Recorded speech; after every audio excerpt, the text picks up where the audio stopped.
ଲୋକମାନଙ୍କ ଆଡ଼କୁ ତାଙ୍କର ମନ କେବେ ମଧ୍ୟ ଅଭିଯୋଗ ପୂର୍ଣ୍ଣ ହେଉନାହିଁ। ବିପରୀତ ଭାବରେ ସେ କହୁଛନ୍ତି ପ୍ରଭୁ ଏମାନଙ୍କ ପାପ ଗଣନା କରୁନାହିଁ। ତ ଏଇଟା ଗୋଟେ ମନ, ଏଇଟା ଗୋଟେ ହୃଦୟ ଷ୍ଟିଫାନ କେବେ ମଧ୍ୟ ନିଜ ଦ୍ୱାରା ତିଆରି କରିନାହିଁ। ଏଇଟା ଗୋଟେ ମନ ନାହିଁ ଯେ ମନ କି ଏ ପୃଥିବୀର ଉତ୍ତମତାରୁ ତିଆରି କରିପାରିବାର ମନ।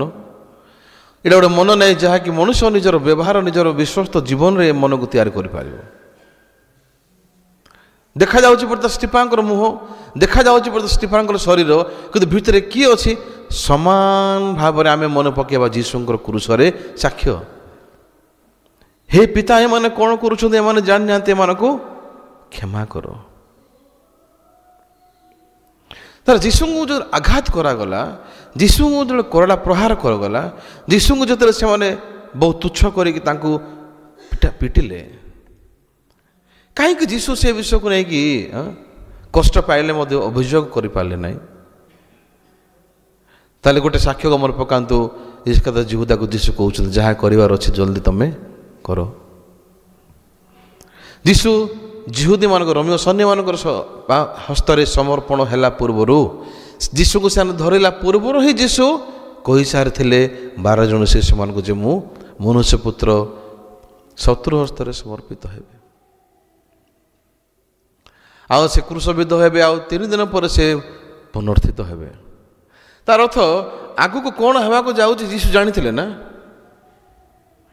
ଯଦି ଆଗକୁ କ'ଣ ହେବା ପାଇଁ ଯାଉଛି ଯୀଶୁ ଜାଣିଥିଲେ, ଜାଣିଲା ପରେ ସେ ସମାନ ବିଷୟ ସେ ସମ୍ମୁଖୀନ କରୁଛନ୍ତି। କିନ୍ତୁ ତାଙ୍କର ହୃଦୟର ସ୍ଥିତି ଯେଉଁ ଦେଖିବା, ଯୀଶୁଙ୍କର ମନରେ ଯୀଶୁ କେବେ ମଧ୍ୟ ଏ ବିଷୟକୁ ପଛଘୁଞ୍ଚା ଦେଉନାହାନ୍ତି ଯେ ମୁଁ ଏମିତି କରିବି ନାହିଁ କି ମୋତେ ନ ଧରନ୍ତୁ। କାରଣ ଯୀଶୁ ଖ୍ରୀଷ୍ଟ ନିଜେ ସାକ୍ଷ୍ୟ ଦେଉଛନ୍ତି। କ'ଣ ବୋଲି ସାକ୍ଷ୍ୟ ଦେଉଛନ୍ତି? ହେ ପିତା, ମୁଁ ତୁମର ଇଚ୍ଛା ସଫଳ କରିବା ପାଇଁ ଆସିଅଛି। ହଁ, ବର୍ତ୍ତମାନ ପରମେଶ୍ୱରଙ୍କର ପ୍ରଫେସାଇ ପ୍ରଭୁଙ୍କର ବାକ୍ୟରେ ଯଦି ଆମେ ଦିଶା ପୁସ୍ତକରେ ଆମେ ପଢ଼ୁଛୁ, ଆମେ ପାଇପାରୁଛୁ କ'ଣ ବୋଲି? ପରମେଶ୍ୱର ଆମର ସମସ୍ତ ଅଧର୍ମ ଯୀଶୁଙ୍କ ଉପରେ ବର୍ତ୍ତେଇଲେ ଲେଖା ହେଇଛି। ପରମେଶ୍ୱର ଆମ ସମସ୍ତଙ୍କର ଜଗତର ଲୋକର ପାପକୁ ଯୀଶୁଙ୍କ ଉପରେ ବର୍ତ୍ତେଇଲେ, ଯୀଶୁଙ୍କୁ ଦେଇଦେଲେ। ଆଉ ସେହି ପାପ, ଜଗତର ପାପ ଯେତେବେଳେ ଯୀଶୁଙ୍କ ପାଖକୁ ଚାଲିଗଲା, ଏବେ ପାପର ବେତନ ମୃତ୍ୟୁ ର ନିୟମ ଅନୁସାରେ ଯୀଶୁଙ୍କୁ ମରିବାର ଥିଲା, ବା ଯୀଶୁଙ୍କର ଶରୀର ବିଚାରିତ ହେବାର ଥିଲା। ତ ଯେତେବେଳେ ଯୀଶୁ ଖ୍ରୀଷ୍ଟଙ୍କର ଶରୀର ବିଚାରିତ ହେଲା କ୍ରୁଶରେ, ଯୀଶୁଙ୍କୁ ଯେତେବେଳେ କଣ୍ଟା ମରାଗଲା, ଯୀଶୁଙ୍କୁ କଣ୍ଟାର ମୁକୁଟ ପିନ୍ଧାଗଲା, ଯୀଶୁଙ୍କୁ ସେମାନେ ପିଟିଲେ, ଯୀଶୁଙ୍କୁ ତୁଚ୍ଛ କଲେ, ଥୁମ୍ପିଲେ, କେତେ ଯୀଶୁଙ୍କର ଶରୀରର ଆଘାତ ହେଇନଥିବ। କିନ୍ତୁ ଯୀଶୁଙ୍କର ହୃଦୟ ଭିତରେ ସ୍ପଷ୍ଟ କ୍ଲିୟର ଲାଇନ୍ ଅଛି। ଯୀଶୁ ସ୍ପଷ୍ଟ ଭାବରେ ସେ କହୁଛନ୍ତି କ'ଣ ବୋଲି? ବୃଷ କି ଛାଗରେ ତମେ ସନ୍ତୁଷ୍ଟ ହେଲ ନାହିଁ, କିନ୍ତୁ ମୋ ନିମନ୍ତେ ଏକ ଶରୀର ପ୍ରସ୍ତୁତ କଲ। ଗତକାଲି ଆମେ ମେରିଡ୍ ବ୍ରଦର୍ସ ମିଟିଂରେ ବାକ୍ୟକୁ ଆମେ ଆଲୋଚନା କରୁଥିଲୁ। ଯୀଶୁ କହୁଛନ୍ତି ଯେ ବୃଷ କି ଛାଗରେ ତମେ ସନ୍ତୁଷ୍ଟ ହେଲ ନାହିଁ, କିନ୍ତୁ ମୋ ନିମନ୍ତେ ଏକ, ଟିକେ ଚିନ୍ତା କରନ୍ତୁ, ଯୀଶୁ କହୁଛନ୍ତି ମୋ ନିମନ୍ତେ ଏକ ଶରୀର ପ୍ରସ୍ତୁତ କଲ। ହେଲେ ମୁଁ ଆପଣଙ୍କୁ ପଚାରିବାକୁ ଚାହୁଁଛି, ଯୀଶୁ କହୁଛନ୍ତି ମୋ ନିମନ୍ତେ ଏକ ଶରୀର ପ୍ରସ୍ତୁତ କଲା, ମାନେ ଏ ଶରୀର ପ୍ରସ୍ତୁତ ହେଲା ପୂର୍ବରୁ ଯୀଶୁ କେଉଁ ଆକାରରେ ଥିଲେ? ଯଦି ଯୀଶୁ କହୁଛନ୍ତି ଯେ ମୋ ନିମନ୍ତେ ଏକ ଶରୀର ପ୍ରସ୍ତୁତ କଲ ତମେ ପ୍ରଭୁ, ଦେନ୍ ଏ ଶରୀର ଯେଉଁ ପ୍ରସ୍ତୁତ ହେଲା କାହା ପାଇଁ? ଯୀଶୁଙ୍କ ପାଇଁ ହେଲା। ହେଲେ ଯୀଶୁଙ୍କ ଶରୀର ପ୍ରସ୍ତୁତ ହେଲା ପୂର୍ବରୁ ଯୀଶୁ କେଉଁ ଆକାରରେ ଥିଲେ? ଯୀଶୁଙ୍କର କେଉଁ ଅସ୍ତିତ୍ୱରେ ଆମେ ଜାଣିପାରିବା ଏ ଯୀଶୁ କହିକି? ତାହେଲେ ଯୀଶୁ ଖ୍ରୀଷ୍ଟ ନିଜେ ଯେମିତି ସାକ୍ଷ୍ୟ ଦେଉଛନ୍ତି ମୋ ନିମନ୍ତେ ଏକ ଶରୀର ପ୍ରସ୍ତୁତ କଲ, ଏ ଶରୀର ପ୍ରସ୍ତୁତ ହେଲା ପୂର୍ବରୁ ଯୀଶୁକୁ ଆମେ କେମିତି ଚିହ୍ନି ପାରିବା? ଏଭ୍ରି ପୁସ୍ତକ 10:10 କ'ଣ ଲେଖା ହେଇଛି? ଯୀଶୁ ଖ୍ରୀଷ୍ଟ କ୍ରୁଶରେ ଉତ୍ସର୍ଗିତ ହେବା ଦ୍ୱାରା ଲେଖା ହେଇନାହିଁ, ଯୀଶୁ ଖ୍ରୀଷ୍ଟଙ୍କ ଶରୀର ଏକାଥରକେ ଉତ୍ସର୍ଗିତ ହେବା ଦ୍ୱାରା। କି ଶରୀର? କାହାର ଶରୀର? ଯୀଶୁ ଖ୍ରୀଷ୍ଟଙ୍କ ଶରୀର ଏକାଥରକେ କ୍ରୁଶରେ ଉତ୍ସର୍ଗିତ ହେବା ଦ୍ୱାରା। କେଉଁ ଶରୀର? ଯେଉଁ ଶରୀର ବିଷୟରେ ଯୀଶୁ ନିଜେ ସାକ୍ଷ୍ୟ ଦେଉଛନ୍ତି ମୋ ନିମନ୍ତେ ଏକ ଶରୀର ପ୍ରସ୍ତୁତ କଲ ପ୍ରଭୁ ତୁମେ। ଏ ଶରୀର କାହିଁକି ପ୍ରସ୍ତୁତ ହୋଇଥିଲା ଭାଇ ଭଉଣୀ ଜାଣିଛନ୍ତି? ଏ ଶରୀର ପ୍ରସ୍ତୁତ ହୋଇଥିଲା ବଳିଦାନ ହେବା ପାଇଁ। ଏ ଶରୀର ପ୍ରସ୍ତୁତ ହୋଇଥିଲା ରକ୍ତ ଝରାଇବା ପାଇଁ। ଏ ଶରୀରକୁ ପ୍ରସ୍ତୁତ କରାଯାଇଥିଲା କ୍ରୁଶରେ ସମସ୍ତ ରକ୍ତ ଆଉ ସମସ୍ତ ଶରୀରକୁ ଚିରିବା ପାଇଁ, ପାପର ବେତନକୁ ଦେବା ପାଇଁ ସେ ଶରୀର ପ୍ରସ୍ତୁତ ହୋଇଥିଲା।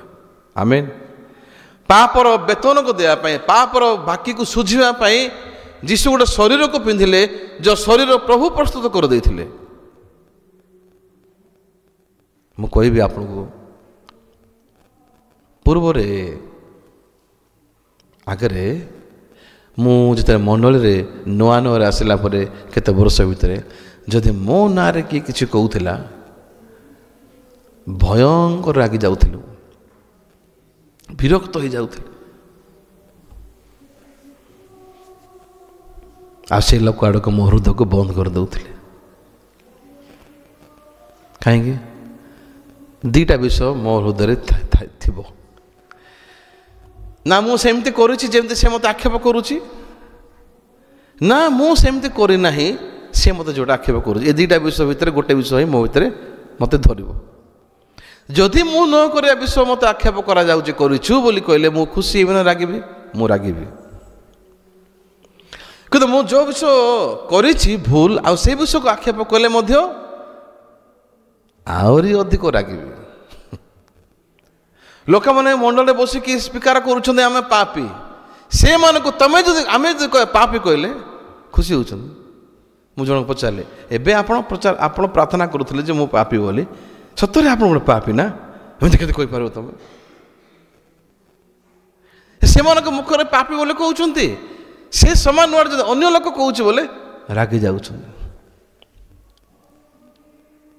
ଚୋରି ନ କରିବା ଲୋକକୁ ଚୋରି କରିବା ତୁ କରିଛୁ ବୋଲି କହିଲେ ମଧ୍ୟ ସେ କେବେ ମଧ୍ୟ ଖୁସି ହେଇପାରିବ ନାହିଁ। ଚୋରି କରିବା ଲୋକକୁ ମଧ୍ୟ ଚୋରିଛୁ କହିଲେ ସେ ମଧ୍ୟ ଖୁସି ହେବନି, ଆଉ ରାଗିଯିବ। କାହିଁ ଜାଣିଛନ୍ତି? ମଣିଷର ଶାରୀରିକ ହୃଦୟ ସ୍ଥାପନ କରିବେ। ବୁଝିପାରୁଛନ୍ତି? ସେଥିପାଇଁ ମୋର ମନରେ ଯେଉଁ ପର୍ଯ୍ୟନ୍ତ ମୋର ହୃଦୟ ନିଜକୁ ଠିକ୍ ଜାଗାରେ ସ୍ଥାପନ କରିବାର ଷ୍ଟାଣ୍ଡାର୍ଡ଼ରେ ମୁଁ ବଞ୍ଚିଲି, ମୋତେ ଉତ୍ତମ ବିଷୟ ମଧ୍ୟ ମୋତେ ବିଷୟ ଲାଗିଲା, ମନ୍ଦ ବିଷୟ ମଧ୍ୟ ମୋତେ ଭଲ ଲାଗିଲା ନାହିଁ। ପାଉଲଙ୍କ ସାକ୍ଷ୍ୟକୁ ମନେ ପକାନ୍ତୁ, ମୁଁ ଯାହା ଉତ୍ତମ କରିବାକୁ ଚାହୁଁଛି ତାହା କରିପାରୁନାହିଁ, ଯେଉଁ ମନ୍ଦ କରିବା ପାଇଁ ଇଚ୍ଛା କରୁନି ମୁଁ ସେ ମନ୍ଦ ହିଁ କରୁଛି। କ୍ଲିୟରଲି ସେ ଆବିଷ୍କାର କରିପାରିଲେ ଉତ୍ତମ କରିବା ପାଇଁ ଇଚ୍ଛା ଯିଏ କରୁଛି, ମନ୍ଦ କରିବା ପାଇଁ ଯିଏ ଇଚ୍ଛା କରୁଛି, ଦୁଇ ଜଣ ଯାକ ସମାନ। ବୁଝିପାରୁଛନ୍ତି? ଯିଏ ଉତ୍ତମ କରିବାକୁ ଚାହୁଁଛି ସେ ବି ସମାନ ଲୋକ, ଯିଏ ମନ୍ଦ କରିବାକୁ ଚାହୁଁଛି ସେ ବି ସମାନ ଲୋକ। ସେହି ସମୟରେ ପାଉଲ ଷ୍ଟେଟମେଣ୍ଟ ଦେଉଛନ୍ତି, ହାୟ ଦୁର୍ଭାଗ୍ୟ ମନୁଷ୍ୟ ଯେ ମୁଁ, ଏହି ଖରାପ ହେଇଥିବା ଶରୀରରୁ ମୋତେ ଉଦ୍ଧାର କିଏ କରିବ କହୁଛନ୍ତି କି? ବିଗିଡ଼ି ଯାଇଥିବା ଶରୀରରୁ ମୋତେ ଉଦ୍ଧାର କରିବା କିଏ କହୁଛନ୍ତି କି? ଏହି ମୃତ୍ୟୁର ଶରୀରରୁ ମୋତେ କିଏ ଉଦ୍ଧାର କରିବ? ପାଉଲ ସମ୍ପୂର୍ଣ୍ଣ କ୍ଲିୟର ହେଇଗଲେ ଯେ ଶରୀର ମୋର ଯେଉଁଟା କି ମୃତ୍ୟୁର ଶରୀର। ତ ଯେତେବେଳେ ଆମମାନେ ନିଗୂଢ଼ ତତ୍ତ୍ୱ ବିଷୟକୁ ଯଦି ଆମମାନେ ଚିନ୍ତା କରିବା, ଯେ ଜଣେ ମୋତେ କହୁଛି ତୁ ଜଣେ ଖରାପ ଲୋକ, ବାଇବଲ ବି ସମାନ କଥା କହୁଛି ମୋତେ, ମନୁଷ୍ୟ ହେଉଛି ଦୁଷ୍ଟ। ହେଲେ ପରମେଶ୍ୱର କହିଲେ, ଅନନ୍ତର ସଦାପ୍ରଭୁ ଦେଖିଲେ ଯେ ପୃଥିବୀରେ ମନୁଷ୍ୟର ଦୁଷ୍ଟତା ଅତି ବଡ଼। ତାହେଲେ ପୃଥିବୀରେ ମନୁଷ୍ୟର ଦୁଷ୍ଟତା ଯଦି ଅଧିକ ବଡ଼, ଅତି ବଡ଼, ଆଉ ତାର ଅନ୍ତଃକରଣର ଭାବନାର ପ୍ରତ୍ୟେକ କଳ୍ପନା ଅବିରତ ମନ୍ଦ ମାତ୍ର, ଏଇଟା ସତ କଥା ନା ମିଛ କଥା? ଟୁନା ଭାଇ ସତ ନା ମିଛ? ମୁଁ କହିବି ଗୋଟେ କଥା, ଟୁନା ଭାଇ ହେଉଛନ୍ତି ବହୁତ କଦର୍ଯ୍ୟ ଲୋକ, ଦୁଷ୍ଟ ଲୋକ। ଏଇଟା ଶୁଣିଲେ କେମିତି ଲାଗିବ? ଏତେ ଲୋକ ଆଗରେ ଗୋଟେ ଏମିତି କହିଲେ ଭଲ କି? ମୁଁ କ'ଣ ସେତିକି ଖରାପ କି? ତାହେଲେ ଆପଣ ସେ ବାକ୍ୟକୁ ଏବେ ହିଁ ସେ ବାକ୍ୟକୁ ଫିଙ୍ଗି ଦେଉଛନ୍ତି ଆପଣ, ହଁ ନା ନାହିଁ? ହେଲେ ପରମେଶ୍ୱର ଲେଖିଲେ ମନୁଷ୍ୟର ଦୁଷ୍ଟତା ଅତି ବଡ଼। ଯଦି ବାକ୍ୟକୁ ଯଦି ଆମେ ବିଶ୍ୱାସ କରୁଛୁ, ତାହେଲେ ଆମକୁ ଯଦି କିଏ ଦୁଷ୍ଟ କହିବ, ଆମେ ହସିକିରି କହିବା ଧନ୍ୟବାଦ ଭାଇ, ସତ କଥା କର। ତମେ କ'ଣ ତମ ପୂର୍ବରୁ ତ ପ୍ରଭୁ କହିସାରିଛନ୍ତି ମୋତେ। ବହୁତ ବହୁତ ଧନ୍ୟବାଦ, ତମ ଦ୍ୱାରା ମୁଁ ପ୍ରଭୁଙ୍କ ବାକ୍ୟକୁ ଆଉ ଥରେ ମନେ ପକାଇବା ପାଇଁ ସାହାଯ୍ୟ କଲ।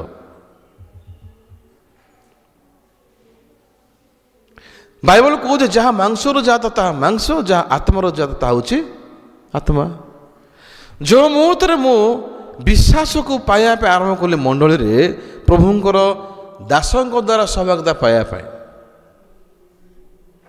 ଯେ ମୁଁ ଆଉ ସେ ମାଂସ ନୁହେଁ, ମୁଁ ଆଉ ସେ ଶାରୀରିକ ମନୁଷ୍ୟ ନୁହେଁ। ଏ ଶାରୀରିକ ମନୁଷ୍ୟର ପୁରାତନ ସ୍ୱଭାବ ଲୋପ ପାଇଅଛି। ଏ ଶାରୀରିକ ମନୁଷ୍ୟ କୃଷରେ ହତ ହୋଇଅଛି। ମୁଁ ନୂତନକୃତ ହେଇଛି। ମୋ ଭିତରେ ନୂତନ ମନୁଷ୍ୟ କିଏ? ଯୀଶୁ ଖ୍ରୀଷ୍ଟ। ଗୋଟେ ବଡ଼ ଯୀଶୁଙ୍କର ଆଦର୍ଶ ଲେଖା ହେଇଛି ବାଇବଲରେ। ଯୀଶୁଙ୍କୁ ଥୁମ୍ପିଲେ, ଯୀଶୁଙ୍କୁ କଡ଼ା ପ୍ରହାର କଲେ, ଯୀଶୁଙ୍କୁ ଲଜ୍ଜିତ କଲେ, ଯୀଶୁଙ୍କୁ ପିଟିଲେ, ମାରିଲେ, ଯୀଶୁ ସବୁ ଜିନିଷ ସହିଲେ। ହଁ ନା ନାହିଁ? ଗୋଟେ ଥର ମୋତେ ଯୀଶୁ ଅଭିଯୋଗ କରିନାହାନ୍ତି ମୋତେ କାହିଁକି ଏତେ କଷ୍ଟ ଦେଉଛ। କାହିଁକି? କାରଣ ଯୀଶୁ କ୍ଲିୟରଲି ଜାଣିଥିଲେ ପରମେଶ୍ୱରଙ୍କର ଇଚ୍ଛାରେ ମୁଁ କ୍ରୁଶକୁ ଯାଉଛି ମରିବା ପାଇଁ। ହେଲେ ଆତ୍ମିକ ମନୁଷ୍ୟର ଲକ୍ଷଣ କ'ଣ ଜାଣିଛନ୍ତି? ଆତ୍ମିକ ମନୁଷ୍ୟର ଲକ୍ଷଣ ହେଉଛି ସେ କେବେ ମଧ୍ୟ ଲମ୍ବା ସମୟ ଶରୀରର ଦ୍ୱାରା ରିଆକ୍ସନ୍ ହେଇପାରିବ ନାହିଁ। ଯଦି ତା ପାଖରେ ବାକ୍ୟ ଅଛି ସଞ୍ଚିତ ହୋଇକି, ତାହେଲେ ସେ ବାକ୍ୟ ତାକୁ ହେଲ୍ପ କରିବ, ବାକ୍ୟ ତାକୁ ସାହାଯ୍ୟ କରିବ ନିଜକୁ ଚିହ୍ନିବା ପାଇଁ। ସେ ହେଉଛି ଦୁନିଆରେ ସବୁଠାରୁ କଦର୍ଯ୍ୟ ଲୋକ। ଯେତେ ଅଧିକ ନିଜକୁ କଦର୍ଯ୍ୟ ଲୋକ, ଦୁଷ୍ଟ ଲୋକ, ମିଥ୍ୟାବାଦୀ ବୋଲି ପାଇବା ମାନେ ସେ ଲୋକ ଦ୍ୱାରା ଆମେ କାହିଁକି ଦୁଃଖିତ ହେବା?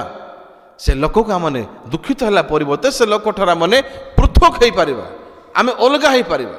ଆମେ ବୁଝିପାରୁଛନ୍ତି? ତାହେଲେ କେମିତି ପୃଥକୀକରଣ ହେଇପାରିବା? ତାଠୁ କେମିତି ଆମେ ତାଠୁ ପୃଥକ ହେଇପାରିବା? ଆବିଷ୍କାର ଦ୍ୱାରା। କି ଆବିଷ୍କାର? ମୁଁ ଖ୍ରୀଷ୍ଟଙ୍କ ସହିତ କ୍ରୁଶରେ ହତ ହୋଇଅଛି, ମୁଁ ଆଉ ଜୀବିତ ନୁହେଁ।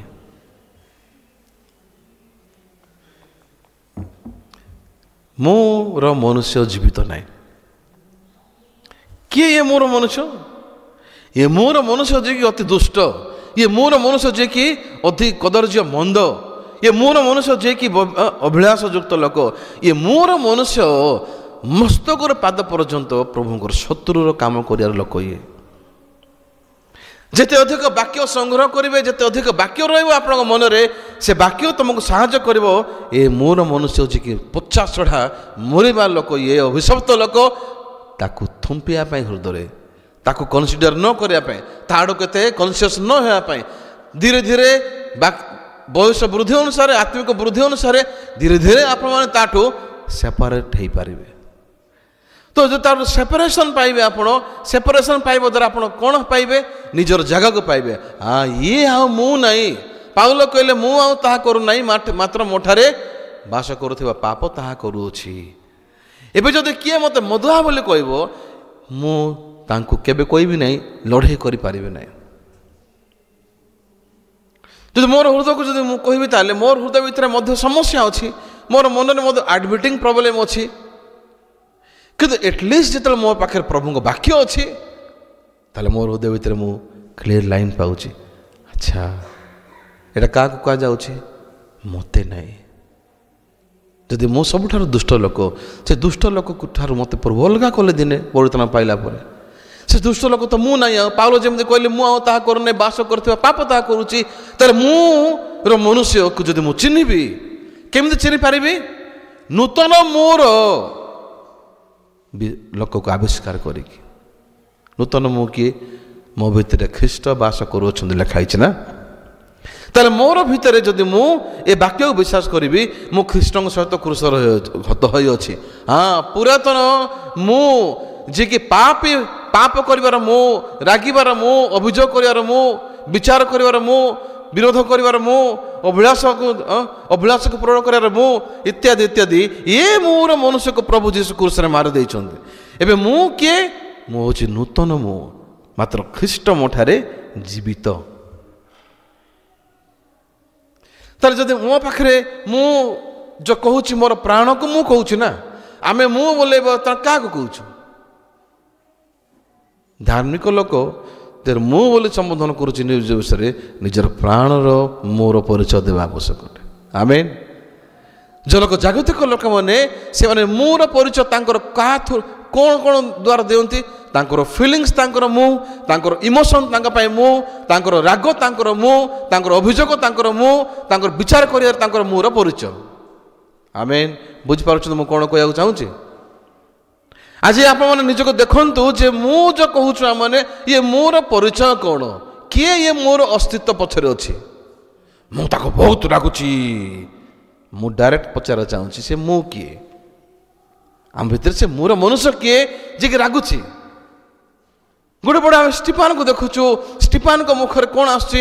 ହେ ପ୍ରଭୁ ଏମାନଙ୍କ ପାପ ଗଣନା କରୁନାହିଁ। ଯୀଶୁ କହୁଛନ୍ତି ହେ ପିତା ଏମାନଙ୍କୁ କ୍ଷମା କରେ, ଏମାନେ କ'ଣ କରୁଛନ୍ତି ଏମାନେ ଜାଣିନାହାନ୍ତି। ଯଦି ଯୀଶୁ ଖ୍ରୀଷ୍ଟ ମୋ ଭିତରେ ଅଛନ୍ତି ଯୀଶୁଙ୍କର ଜୀବନ ବାହାରିବ। ଯଦି ଆମ ଭିତରେ ଯୀଶୁ ଖ୍ରୀଷ୍ଟ ବଞ୍ଚିକି ଅଛନ୍ତି ଯୀଶୁଙ୍କର ଜୀବନ ଆମ ଦ୍ୱାରା ବାହାରି ଆସିବ। ହଁ ନା ନାହିଁ? ତାର ଅର୍ଥ ଷ୍ଟିଫାନର ହୃଦୟ ଭିତରେ ଯୀଶୁ ଥିଲେ, ଯୀଶୁ ଖ୍ରୀଷ୍ଟଙ୍କର ହୃଦୟ ଥିଲା। ଯେତେ ଦିନ ପର୍ଯ୍ୟନ୍ତ ଆମେ ଏ ଚମଡ଼ାର ଶରୀର ଦ୍ୱାରା ଆବଦ୍ଧ ହୋଇକି ବଞ୍ଚିବା, ଯେତେ ଦିନ ପର୍ଯ୍ୟନ୍ତ ଅବ୍ରାହମଙ୍କ ଘରେ ଇସ୍ମାଇଲ ବଞ୍ଚିକି ରହିବ ସେତେ ଦିନ ପର୍ଯ୍ୟନ୍ତ ସେ ଇସାକୁ ଟର୍ଚର କରିବ, ଇସାକୁ ସେ ଯନ୍ତ୍ରଣା ଦେବ, ଇସାକୁ ସେ କିଏ ଭଲ ପାଇପାରିବ ନାହିଁ। ଆମେନ୍। ଏତେ ସାରା ଦିନେ ଅବ୍ରାହମ କହିଲେ ଏ ଦାସୀ ହାଗାରକୁ ଆରେ ଇସ୍ମାଇଲକୁ ତମେ ବାହାର କରିଦିଅ। ଅବ୍ରାହମକୁ କଷ୍ଟ ଲାଗୁଛି, କେମିତି କଥା କହୁଛନ୍ତି ଆପଣ ମୋତେ? ଅବ୍ରାହମ ଏମିତି କେମିତି କରିପାରିବ? ମୁଁ ମୋର ପୁଅକୁ କେମିତି ମୁଁ ବାହାର କରିପାରିବି? ସାରା ସେହି ସମୟରେ ଆକାଶରୁ ବାଣୀ ଆସିଲା, ପରମେଶ୍ୱର କହିଲେ ଅବ୍ରାହମ ତମର ସ୍ତ୍ରୀ ଯାହା ବି କହୁଛି ଠିକ୍ କହୁଛି, ଆକୁ ତମେ ବାହାର କରିଦିଅ। ଅବ୍ରାହମଙ୍କ ଘରେ ଯଦି ଇସାକ ଯଦି ଯନ୍ତ୍ରଣା, ଇସାକ ଯଦି କଷ୍ଟ ହେଉଛି, ଇସାକକୁ ଯଦି କିଏ ଯଦି ଟର୍ଚର କରୁଛି, ଇସାକକୁ ଯଦି ଯିଏ ହଇରାଣ କରୁଛି ଜଣେ ମାତ୍ର କିଏ? ଇସ୍ମାଇଲ। ଆମେନ୍। ବାଇବଲରେ ଇସ୍ମାଇଲର ଅର୍ଥ ହେଉଛି ଆମର ଶାରୀରିକ ଜୀବନ, ଶରୀର। ଏଇଟା ଇସାକର ଅର୍ଥ ହେଉଛି ଆମ ଭିତରେ ଖ୍ରୀଷ୍ଟ, ନୂତନ ଖ୍ରୀଷ୍ଟ। ଯଦି ଆମମାନେ ଇସ୍ମାଇଲକୁ ଯଦି ଆମମାନେ ବାହାର କରିନୁ, ଯଦି ଆମମାନେ ଇସ୍ମାଇଲକୁ ଯଦି ଆମଠୁ ଅଲଗା କରିନୁ, ତାହେଲେ ସଦାବେଳେ ଏ ଇସ୍ମାଇଲ ଆମମାନଙ୍କ ଭିତରେ ଛୋଟ ଇସାକକୁ ହଇରାଣ କରିବ, ଟର୍ଚର କରିବ, ବିରକ୍ତ କରିବ। ସେଥିରେ ଲେଖା ହେଇଛି କ'ଣ ବୋଲି? କାରଣ ଶାରୀରିକ ଭାବ ଈଶ୍ୱରଙ୍କ ବିରୁଦ୍ଧରେ ମିତ୍ରତା ନା ଶତ୍ରୁତା? କାରଣ ଶାରୀରିକ ଭାବ ଈଶ୍ୱର ବିରୁଦ୍ଧରେ ଶତ୍ରୁତା ନା ମିତ୍ରତା ଲେଖା ହେଇଛି? ଶତ୍ରୁତା ଲେଖା ହେଇଛି। ବଡ଼ ଈଶ୍ୱରଙ୍କର ବ୍ୟବସ୍ଥାର ବଶୀଭୂତ ହେବା ଅସମ୍ଭବ, ଇମ୍ପସିବୁଲ। ସେଥିପାଇଁ ଜହନ 6 ପର୍ବର 63 ପଦ ଲେଖା ହେଇଛି ଯେ ଆତ୍ମା ଜୀବନଦାୟକ। ଆତ୍ମା ହେଉଛି ଜୀବନଦାୟକ, ମାଂସ କୌଣସି ଉପକାର କରେ ନାହିଁ। କାହିଁକି ମୋର ଦୁର୍ବଳତା ବିଷୟ ଯାକ ମୁଁ ପ୍ରଚାରରେ କହୁଛି, କାହିଁକି ମୋର ଲଜ୍ଜାକର ବିଷୟ ଗୁଡ଼ାକ ମୁଁ ହସି ହସି କହିପାରୁ? ଜାଣିଛନ୍ତି, ଦିନେ ମୁଁ କନଫର୍ମ ହେଲି ଏଇଟା ମୁଁ ନଥିଲି। ମୋର ନାଁରେ ଛଦ୍ମବେଶ ଧାରଣ କରିକିରି ଲୁଚିକି ଥିଲା ଶୈତାନ। ଶୈତାନକୁ ପ୍ରକାଶ କରିବାଟା ମୁଁ ଲାଜ ଲାଗିବ ମୋତେ, ଶୈତାନକୁ ପ୍ରକାଶ କରିବାଟା ମୋତେ ଭୟ ଲାଗିବ, ଶୈତାନକୁ ରିଭିଲ୍ କରିବା ପାଇଁ ମୋତେ କନସିୟସ୍, ମୁଁ ବିବେକ ଦ୍ୱାରା ଧରାଯିବି। କିନ୍ତୁ ଏ ଶୈତାନକୁ ଚିହ୍ନିବା ପାଇଁ ଅନବରତ ଯୁଦ୍ଧ କଲେ ପ୍ରଭୁଙ୍କ ଦାସ ମୋ ସହିତ। ଏ ମଣିଷକୁ ଚିହ୍ନିବା ପାଇଁ ସୁନ୍ଦର ପରିବେଶ ଦ୍ୱାରା ବସେଇକି ମୋତେ ବୁଝେଇବାଟା ପରିବେଶ ପାଇନାହିଁ ମୁଁ। ନହେଲେ ତ ଇଲିଶା ନାମାନକୁ କହିଥାନ୍ତେ, ନାମାନ ତୁ କୁଷ୍ଠି ଅଛୁ, ଏଠି ବସେ, ତୋର ଘାକୁ ଟିକେ ମୁଁ ପୋଛିଦେବି, ପୂଜକୁ ଟିକେ ପୋଛିଦେବି, କନା ଆଣିରେ ଗିହାଜି କପଡ଼ା ଟିକେ ଆଣିକି ପୋଛିଦେବାକୁ, ତୋତେ ମୁଁ ପଠେଇବି ଜର୍ଦ୍ଦନ ନଦୀକୁ, ଯେ ଟିକେ ବିଶ୍ରାମ କରେ, ଦୂରରୁ ଆଇଛୁ ତ ସେଥିପାଇଁ ଟିକେ ବସିକି ବିଶ୍ରାମ କରେ, ଆଉ ତୋତେ ମୁଁ ଜର୍ଦ୍ଦନ କରି ମୁଁ ନିଜେ ବୁଡ଼େଇ ଦେବି ତୁ ନ ପାରିଲେ। ଏମିତି କରିଥିଲେ ହିଁ ନଥାନ୍ତେ। ଆମେ ଏଇଟା ଚାହୁଁଛୁ ନା, ପାଷ୍ଟର ଖାଲି ସବୁବେଳେ ଭଲ ଭଲ କଥା ହୁଅନ୍ତୁ, ମୋତେ ଚର୍ଚ୍ଚ ଖାଲି ମୋତେ ଭଲ ଭଲ କହୁ, ଭଲରେ ବଞ୍ଚୁଛି। ମତେ କେଉଁ କୌଣସି ଖରାପ ବିଷୟ ମୋ ନାଁରେ କହିଦେଲ ବୋଲେ ମୁଁ ଛାଡ଼ିବି ନାହିଁ। ଏମିତି ହୃଦୟର ଷ୍ଟାଣ୍ଡାର୍ଡ ହେଉଛି ଆତ୍ମିକ ଜୀବନର ଓ ଅକ୍ଷର ମଧ୍ୟ ଷ୍ଟାର୍ଟ ହେଇନାହିଁ। କାହିଁକି ରିଆକ୍ସନ୍ ହେବା ଦରକାର? ଯଦି ଆମେ ଏକ୍ଜାକ୍ଟଲି ଜାଣିଛୁ ପ୍ରକୃତରେ ମୋର ଶରୀରକୁ ୟୁଜ୍ କରୁଛି ଶୈତାନ ଠକିବା ପାଇଁ, କାହିଁକି ଲମ୍ବା ସମୟ ଲାଗିଲା ଇଲିଶାଙ୍କୁ ନାମାନ ସହିତ ଝଗଡ଼ା କରିବା ପାଇଁ? ନାମାନର ହୃଦୟ ଭିତରେ ନାମାନ ସେ ଭାବୁଛି ମୁଁ ଜଣେ ସେନାପତିର ପୋଜିସନରେ ସେ କେବେ ଜର୍ଦ୍ଦନକୁ ପଶି ପାରିବ ନାହିଁ।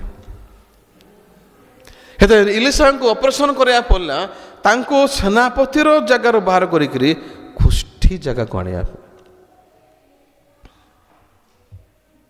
ପରମେଶ୍ୱର ଆମମାନଙ୍କୁ ସେମ୍ ପ୍ରୋସେସିଂ କରାନ୍ତି। ଈଶ୍ୱର ଆମମାନଙ୍କୁ କ'ଣ କରାନ୍ତି? ଈଶ୍ୱର ଆମମାନଙ୍କୁ ନୂତନ ଜାଗା, ନୂତନ ମନୁଷ୍ୟ ଯୀଶୁଙ୍କ ସହିତ ଜଡ଼ିତ କଲେ ଆମକୁ। ଯେତେବେଳେ ଆମେ ଯୀଶୁଙ୍କ ସହିତ ଛିଡ଼ା ହେଇକି ଦେଖିବା, ଆଲୋକରେ ଛିଡ଼ା ହେଲେ ଅନ୍ଧକାରକୁ ଦେଖିପାରିବେ ନା ନାହିଁ? ଆଲୁଅରେ ଥିଲେ ହିଁ ଆମେ ଅନ୍ଧକାରକୁ ଚିହ୍ନି ପାରିବା ନା ଦେଖିପାରିବା। ଅନ୍ଧକାରରେ ଥାଇକି ଅନ୍ଧକାରକୁ ଦେଖିପାରିବା କି? ଆମମାନେ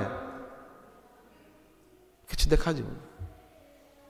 ମାନେ ଏଇ ଜାଗାରେ ମୁଁ କହିବାକୁ ଚାହୁଁଛି, ଆଲୁଅରେ ଥିଲାର ଅର୍ଥ ହେଉଛି ଯେତେବେଳେ ଆମେ ଆତ୍ମିକ ଚେତାରେ ବାକ୍ୟରେ ଯଦି ବଞ୍ଚୁଛୁ ତାହେଲେ ଆମେ ଅନ୍ଧକାରକୁ ଦେଖିପାରିବା। ମାନେ ଆମେ ଶୈତାନକୁ ଚିହ୍ନି ପାରିବା, ଶୈତାନକୁ ଦେଖିପାରିବା। ଇଏ ଠକୁଛି, ମିଛ କହୁଛି, ଏ ଚିନ୍ତା ପଛରେ ଏଇଟା ଶୈତାନର ଚିନ୍ତା। ଏ ଶୈତାନର ଏଇଟା ପ୍ରକୃତରେ ମୋତେ ହୃଦୟରେ ମୋତେ କଷ୍ଟ ଦେବା ପାଇଁ, ପ୍ରଭୁଙ୍କଠାରୁ ଅଲଗା କରିବା ପାଇଁ, ମୋତେ ଇଏ ହଇରାଣ କରିବା ପାଇଁ ଚିନ୍ତା। ସେଥିପାଇଁ ମୁଁ କହିବାକୁ ଚାହୁଁଛି ଯେତେବେଳେ ଆମେ ଏ ବିଷୟକୁ ଯଦି ସ୍ପଷ୍ଟ ନାହିଁ ଆମ ଭିତରେ, ତାହେଲେ ଅଧିକାଂଶ ସମୟରେ ଆମେ କନଫ୍ୟୁଜ୍ ହେଇଯିବା, ଦ୍ୱନ୍ଦ୍ୱରେ ପଡ଼ିଯିବା। ଏଇଟା ଶୈତାନର ସ୍ୱର ନା ଏଇଟା ଈଶ୍ୱରଙ୍କ ସ୍ୱର, ଏଇଟା ଶୈତାନର ଅଭିଳାଷ, ଏଇଟା ଯୀଶୁଙ୍କର ଅଭିଳାଷ, ମିକ୍ସିଂ ହେଇଯିବ।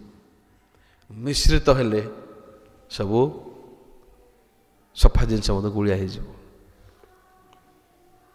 ଯଦି ମୁଁ ପାରୁନାହିଁ ତାହେଲେ ମୁଁ ଗୋଟେ ଖାତା ବନେଇବି, ଖାତାରେ ଲେଖିବି, ଗୋଟେ ପେଜରେ ମୁଁ ଲେଖିବି ରାଗ କାହାର, କ୍ରୋଧ କାହାର, ଅଭିଯୋଗ କାହାର, ଅବିଶ୍ୱାସ କାହାର, ଏଯାକ ସବୁ ପଏଣ୍ଟ ଯାକ ଉପରେ heading the ministry of Shaitaan.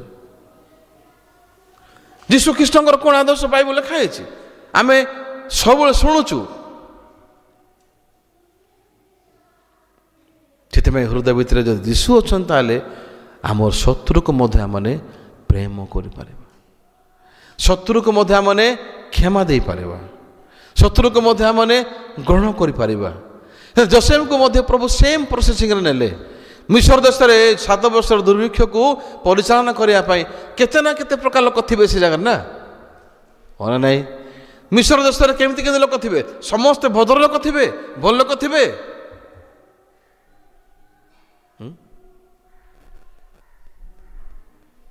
ମିଛ ଲୋକକୁ ଆମେ ମିଛୁଆ ଲୋକ ସହିତ ଆମେ କେମିତି ଆମେ ପରିଚାଳନା କରିବା, ତାଙ୍କ ସହିତ ଆମର ସମ୍ପର୍କ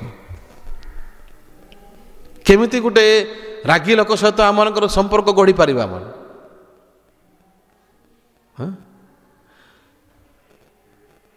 କେମିତି ଆମେ ହୃଦୟ ସହିତ ଜଡ଼ିତ ସମ୍ପର୍କ ଗଢ଼ିପାରିବା।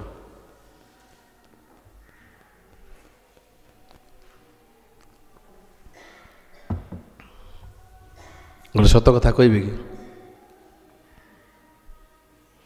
ଯଦି ଆମେ ମଣିଷର ହୃଦୟକୁ ଯଦି ଆମେ ଦେଖିପାରିବା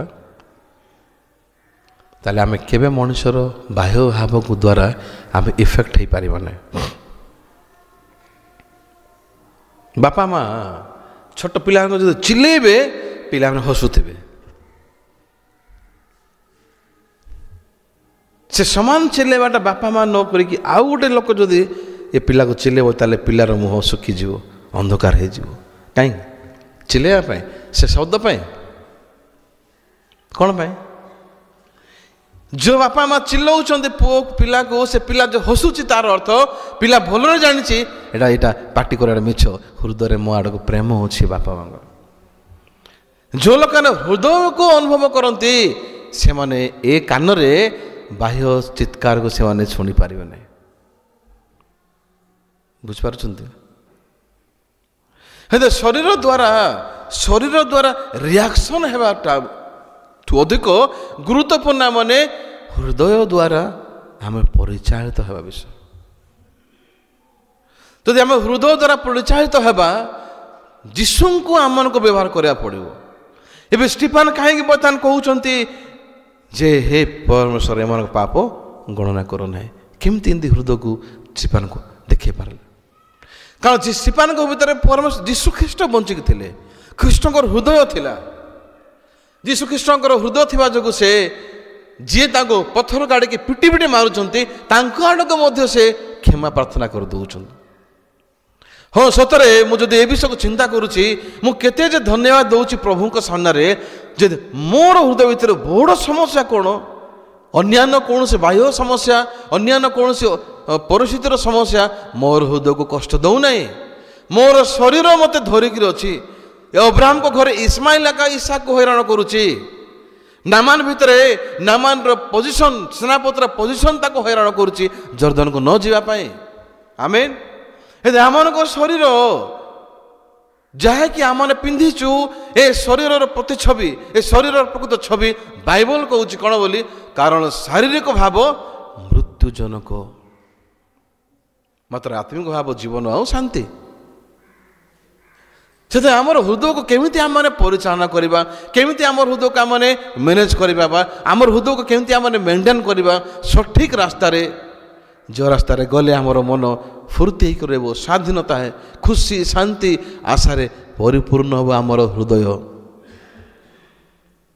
ତାହା ଜାଣିବାଟା ହେଉଛି ପ୍ରକୃତ ଆବଶ୍ୟକ ବିଷୟ। ହୃଦୟକୁ ବନ୍ଦ କରିକି ବଞ୍ଚିବା ଲୋକମାନେ ହେଉଛନ୍ତି ସବୁଠୁ ବଡ଼ ଦୁଷ୍ଟ ଲୋକ ଦୁନିଆରେ। କେଉଁମାନେ ହୃଦୟକୁ ବନ୍ଦ କରିକି ଲମ୍ବା ସମୟ ବଞ୍ଚିବେ? ଯେଉଁମାନଙ୍କର ହୃଦୟ ଭିତରେ ପରମେଶ୍ୱରଙ୍କର ବାକ୍ୟ ନାହିଁ, ପରମେଶ୍ୱରଙ୍କର ଯୀଶୁଙ୍କର ମନ ଯଦି ନାହିଁ, ତାହେଲେ ଶରୀର ଦ୍ୱାରା ସେମାନେ ଆକ୍ରାନ୍ତ ହୋଇକି ଲକ୍ ହେଇଯିବ ତାଙ୍କର ମନ, ତାଙ୍କର ହୃଦୟର କବାଟ ବନ୍ଦ ହେଇଯିବ। ଆଉ ଯେଉଁ ସେ ତାଙ୍କର ହୃଦୟର କବାଟ ବନ୍ଦ ହେଇଯିବ, କୌଣସି ବିଷୟ ତାଙ୍କ ଭିତରେ ଆଉ ପ୍ରବେଶ କରିପାରିବ ନାହିଁ। ସେ କେମିତି ହେଇଯିବ? ଶକ୍ତ ଗରିବ ମନୁଷ୍ୟ ହେଇଯିବ। ମୁଖ ଖୋଲିଲେ ଖାଲି ବିରକ୍ତ, ମୁଖ ଖୋଲିଲେ ଖାଲି ସେମାନେ ଅଭିଯୋଗ, ମୁଖ ଖୋଲିଲେ ଖାଲି ସେମାନେ ବିରୋଧର କଥା ତାଙ୍କ ମୁଖରେ ବାହାରିବ।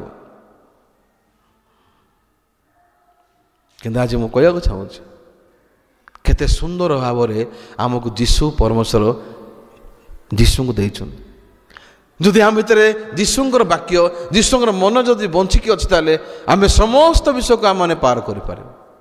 ଦିନେ ଆମ ପାଷ୍ଟର ମୋତେ କହିଲେ, am I dominating or dominated? ଡମିନେଟ୍ ମାନେ ଓଡ଼ିଆର ଅର୍ଥ କ'ଣ? ଓଡ଼ିଆରେ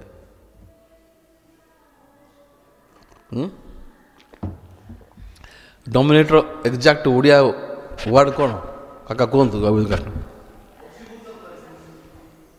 ସବମିଶନ୍ ଇଜ୍ ବଶୀଭୂତ, ଡମିନେଟ୍ ମାନେ ବି ବଶୀଭୂତ।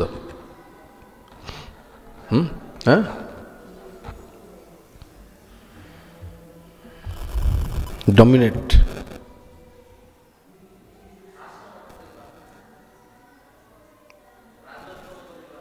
ହଁ, ରାଜତ୍ୱ କଲେ ହବ ୱାର୍ଡ଼।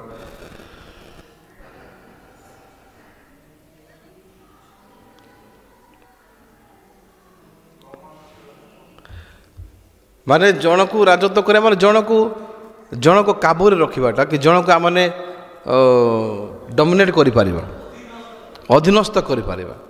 ତ ମୁଁ ଜଣଙ୍କ ଦ୍ୱାରା ଅଧୀନସ୍ଥ ହେଉଛି ନା ମୁଁ ଅଧୀନସ୍ଥ କରାଉଛି ଜଣଙ୍କୁ? ଯୀଶୁଖ୍ରୀଷ୍ଟକୁ ଯିଏ ପିଟିଲା ମାରିଲା, ଯୀଶୁଙ୍କୁ ଯିଏ ହଇରାଣ କଲା, ଯୀଶୁଙ୍କୁ ଯିଏ ଥୁମ୍ପିଲା, ଯୀଶୁଙ୍କୁ ଯିଏ କଳାପଳ କଲା, ସେ ଡମିନେଟ୍ ହେଲେ ନା ଡମିନେଟ୍ କଲେ? ସେ ସେମାନଙ୍କ ଦ୍ୱାରା ଡମିନେଟ୍ ହେଲେ ନା ସେମାନଙ୍କୁ ସେ ଡମିନେଟ୍ କଲେ? ସେମାନଙ୍କୁ ସେ ଡମିନେଟ୍ କଲେ। କେମିତି ମାଧ୍ୟମରେ? କ୍ଷମା ମାଧ୍ୟମରେ। ଆମେନ୍। କ୍ଷମା ଦ୍ୱାରା ଡମିନେଟ୍ କଲେ, ପ୍ରେମ ଦ୍ୱାରା ଡମିନେଟ୍ କଲେ। କ୍ରୋଧକୁ କେମିତି ଆମେ ଡମିନେଟ୍ କରିପାରିବା? କ୍ରୋଧକୁ କେମିତି ଆମମାନେ କ'ଣ ୱାର୍ଡ଼ କହିଲେ ଓଡ଼ିଆରେ? ଅଧୀନସ୍ଥ।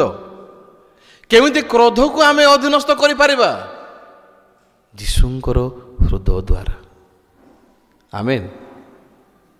ଏଇଠି ଆମର ପିକୁନି ପାଦାଣଙ୍କ ମା ଏଠି ବସୁଛନ୍ତି, ବହୁତ ପାର୍ଟି କରନ୍ତୁ ସେ, କିଏ ଭାବିବେ ଏତେ ଟେମ୍ପରିଆଟା ଇଏ ବୋଲି କହିବେ। ତାଙ୍କର ହୃଦୟ ଭିତରେ ଯଦି ପ୍ରବେଶ କରିବେ ତାଙ୍କ ମନରେ ସୂକ୍ଷ୍ମ ହୃଦୟକୁ ଜାଣିପାରିବେ, ସଫ୍ଟ ହାର୍ଟକୁ ପାଇପାରିବେ। ପରମେଶ୍ୱର ତାଙ୍କର ହୃଦୟ ଭିତରେ ମୂଲ୍ୟବାନ ହୃଦୟକୁ ପ୍ରଭୁଙ୍କ ଦାସଙ୍କ ଦ୍ୱାରା ଦେଇଛନ୍ତି। ଖାଲି ସେ ଭଉଣୀ ନାହିଁ, ଆମେ ସମସ୍ତେ, ଆମ ସମସ୍ତଙ୍କୁ ସମାନ ଦେଇଛନ୍ତି ପ୍ରଭୁ। ଯିଏ ଯେତିକି ୟୁଜ୍ କରିବ ସେତିକି ତାଙ୍କ ଦ୍ୱାରା ପ୍ରକାଶ ପାଇବ। ସେଥିପାଇଁ ଯଦି ଆମେ ହୃଦୟର ଦୁନିଆରେ ବଞ୍ଚିବା ତାହେଲେ ଲୋକମାନଙ୍କର ଚିଲେଇବାଟା ଆମ ଭିତରେ କିଛି ଫରକ ପଡ଼ିବ ନାହିଁ।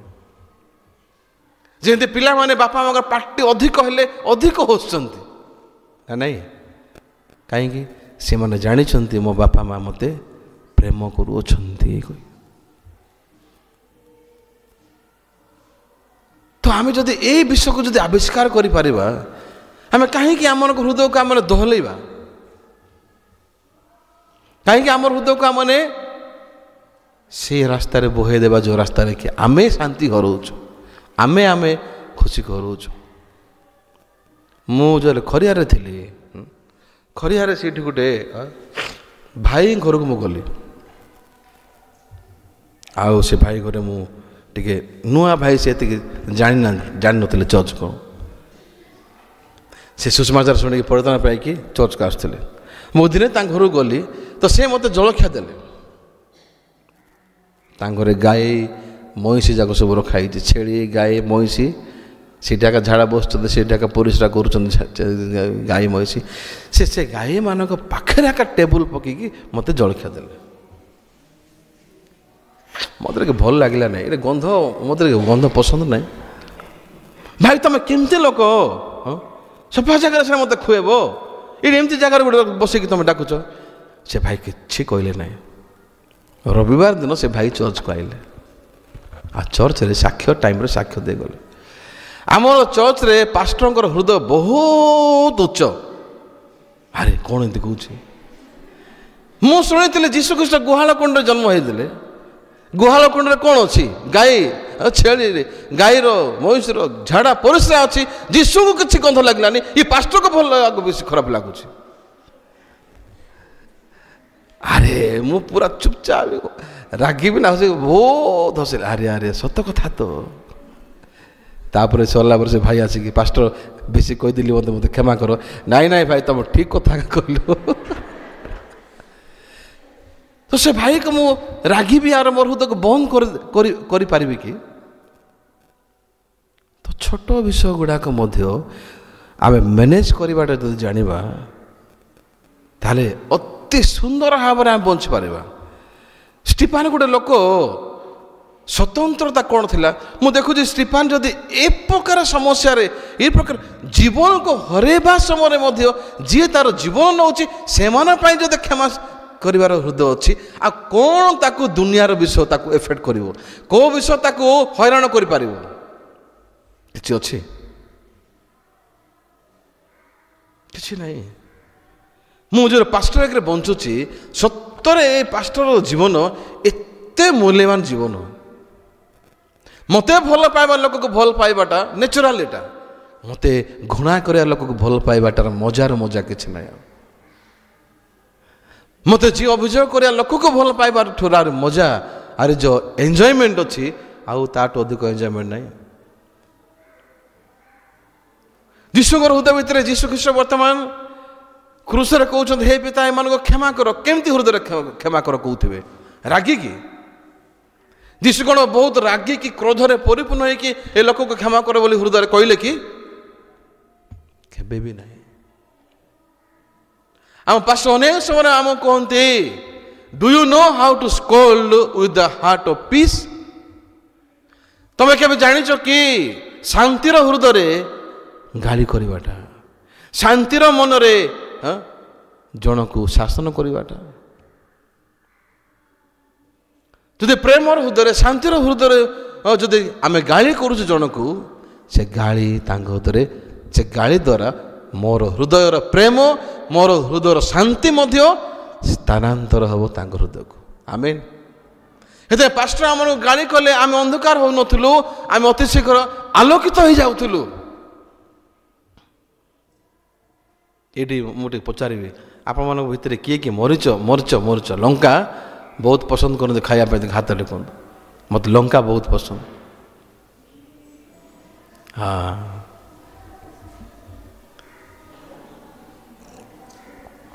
ଚିନ୍ତା କରନ୍ତୁ ଆମେ କାହିଁକି ଲଙ୍କା ଖାଉଛୁ? ମିଠା ହେବା ପାଇଁ ନା ରାଗ ହବ ବୋଲି? ଆମେ ସାଇଡ଼ରେ ଲଙ୍କା ଗୋଟେ ନାହିଁ, ଦୁଇଟା ନାହିଁ, ତିନିଟା ଚକଟୁଛୁ ନା, ଲୁଣରେ ଚକଟି। ଆମେ ଜାଣିଛୁ ଏ ଲଙ୍କା ଖାଇଲେ କ'ଣ ହବ? ଯିବ ରାଗ ହେଉଛି, ହେଲେ ମଧ୍ୟ ଆଉ ଗୋଟେ ଅଛି କି ରେ ଦଉନି ଲଙ୍କା, ଏଇଟାରେ ଏତେ ରାଗ ହେଉନି ରେ, ରାଗଟା ଟିକେ ଦେ ତ ବୋଲି କହୁଛୁ। ଏଇଟା ଆଶ୍ଚର୍ଯ୍ୟ ନାହିଁ? ଯଦି ଜଣେ ଲୋକ ଲଙ୍କା ଚୁବେଇଲା ପରେ ରାଗୁଛି, ଏଇଟା କାହିଁକି ରାଗ ହେଉଛି କହିଲେ ଆପଣ ତାକୁ କ'ଣ କହିବେ? ଲଙ୍କା ଚୁବେଇଲେ କ'ଣ ଲଡୁ ଖାଇଲା ପରେ ଲାଗିବ? ଲଙ୍କା ଚୁବେଇଲେ ତ ରାଗ ହିଁ ହେବ। ଆଉ ସେ ରାଗ ଭିତରେ ଯେଉଁ ଟେଷ୍ଟଟା ଅଛି, ଯେ ହାତ ଟେକିଛି ସିଏ ଆଗେ ଜାଣିବ, ହାତ ନ ଟେକିଆ ଲୋକ ଜାଣିବ ନାହିଁ। ବୁଝିପାରୁଛନ୍ତି? ଆଉ ଗୋଟେ ପ୍ରଶ୍ନ, କଲରା କିଏ କିଏ ବେଶୀ ପସନ୍ଦ କରନ୍ତି? ହାତ ଦେଖନ୍ତୁ। ହଁ, କିଏ କିଏ ପସନ୍ଦ କରନ୍ତି ନାହିଁ କଲରା? ହାତ ଦେଖ। ମୁଁ ଜାଣିଥିଲି ଅଧିକାଂଶ ମାତ୍ରାରେ ୟୁଥ୍ ମାନେ ଆଗା ଟେକିବେ। ଯେଉଁମାନେ ହାତ ଟେକିଲେ କଲରା ପସନ୍ଦ, ସେମାନେ ଭଲରେ ଜାଣିଛନ୍ତି କଲରାର ଟେଷ୍ଟ କ'ଣ।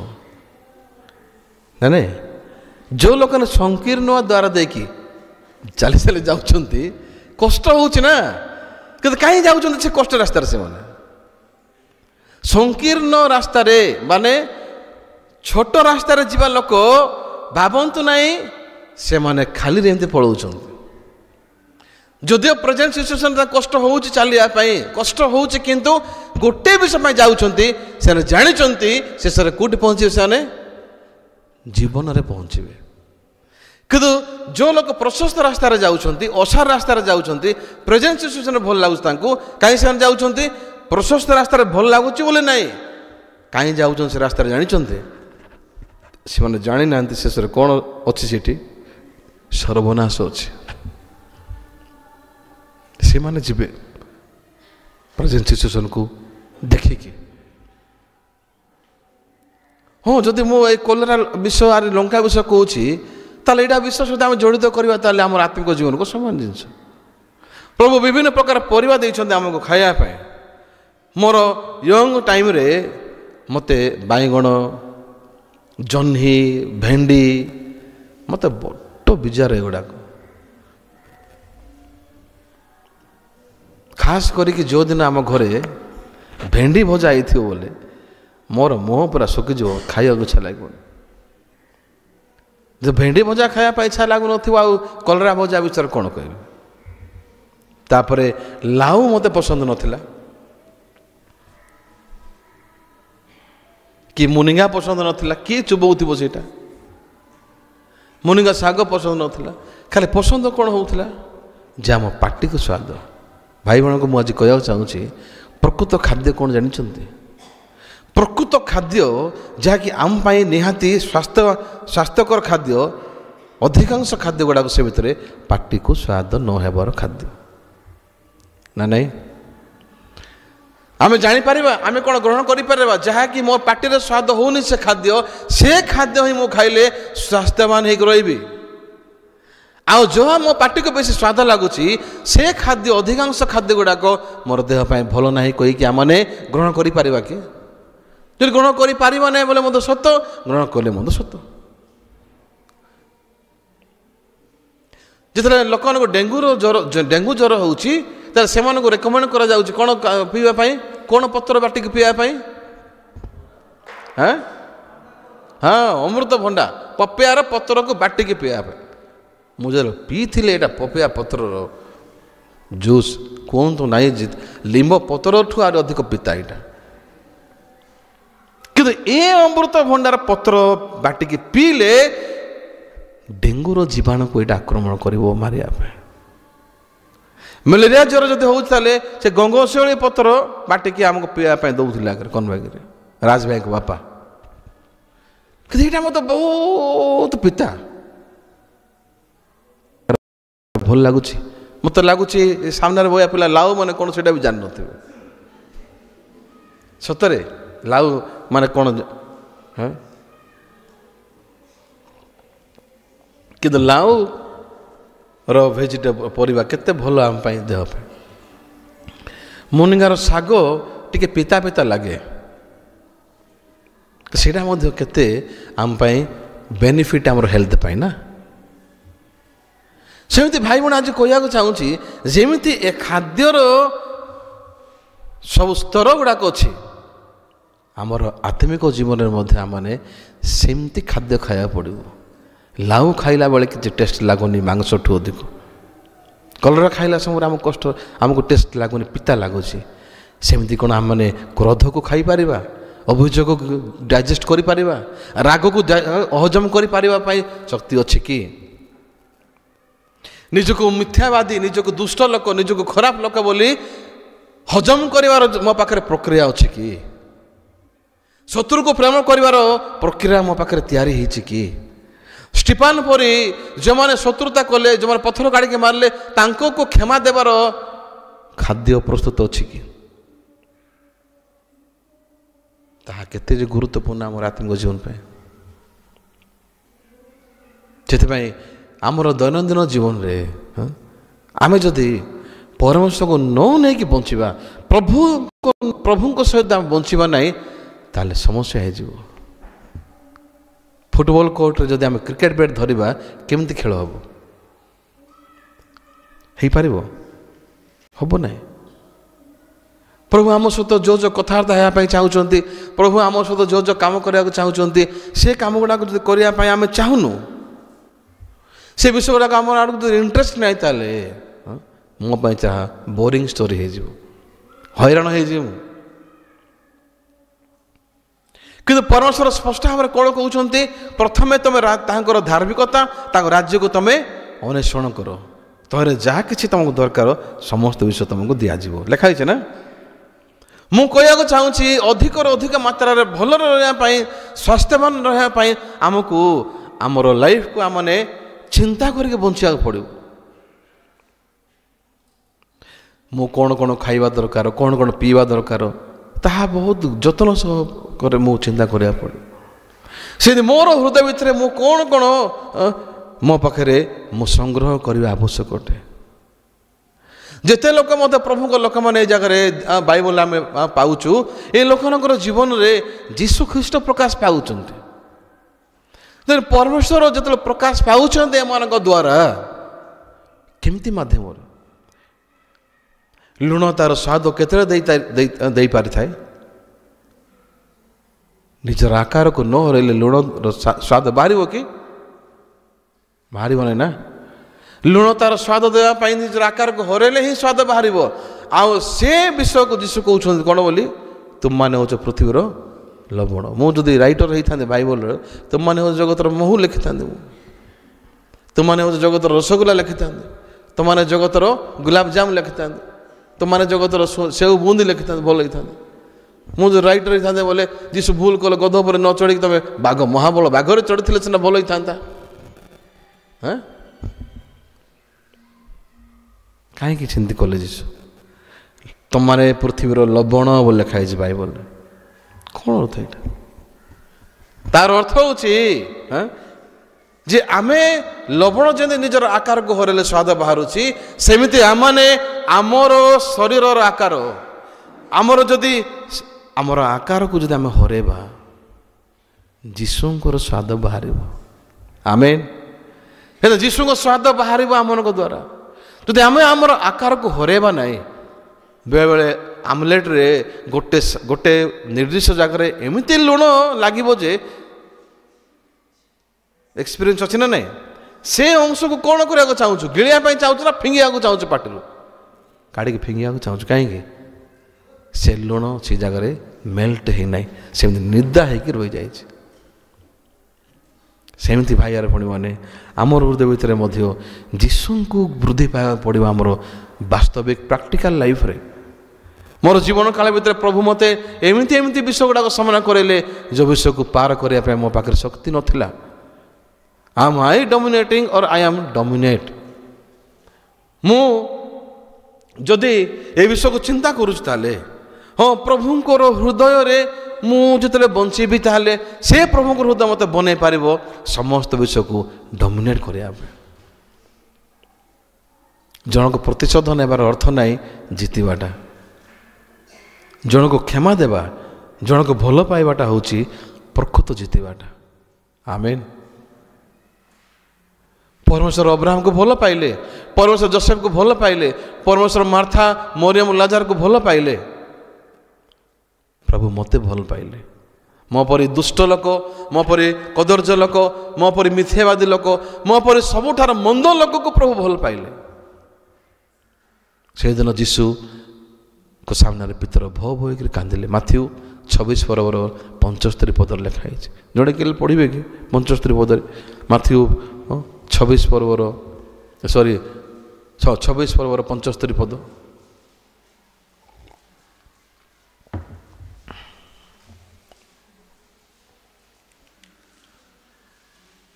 पार्टी कर किए पढ़ंतु।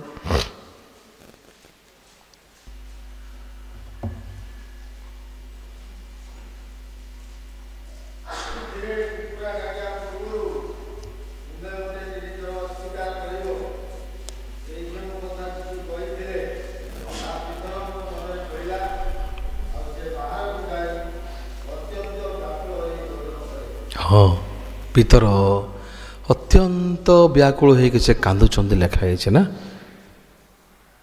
कहीं से दिन पितर कांदिले हाँ जीशु को कहीं अस्वीकार कली मु एते प्रधान शिष्य को थी मु केमिति अस्वीकार कर पारिली एमती करिया कथा नथिला। ए कारण जो पितर कांदी ना से दिन जदि से अत्यंत व्याकुल हो रोदन कले ताले गोटे कान पे रोदन कले प्रभु यही प्रकार कदर्ज लोक को मध्य तुम भल पाई पारल। मुझे दिन तुमको चिल्ले चिल्ले कही मरिया जदि पड़ो तुमको अस्वीकार करी ना। मु पागल थी जीशु से दिन ठकी थी। आज मुझे लोग आम मौसा प्लस जयंत भाई प्रार्थना कले मोर मौसा से ताकर लोग बाहागर होता विसंकट को जाइलु मो मौसी को से मैरेज कर छोट छोट थिलु जिते मुझे देखुची चर्च रे सतरे केते धन्यवाद विषयटा जे प्रभुंकर मंडली से अच्छा विसंकटकर चर्च स्थापन है सीटी आमर भाई भौणी सीटी अच्छा।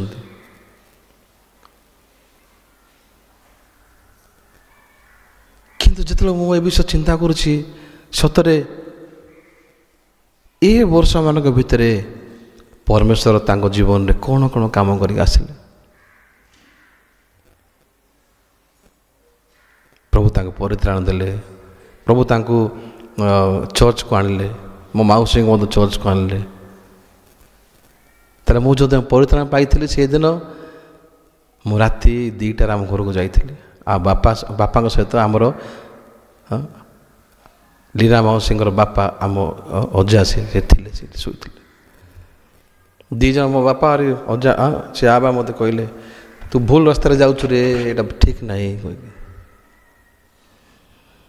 वर्ष वर्ष बीत गला मुझे मत खरियार उदय को आसुली बापा सहित मोर युद्ध होता वाक्यर आम केवे भी धार्मिक नाई संटू केमती एमती कहूँ तू ठीक शिक्षा ना कि से सब मुहूर्त मो बापा स्पष्ट भाव परित्राण पाइले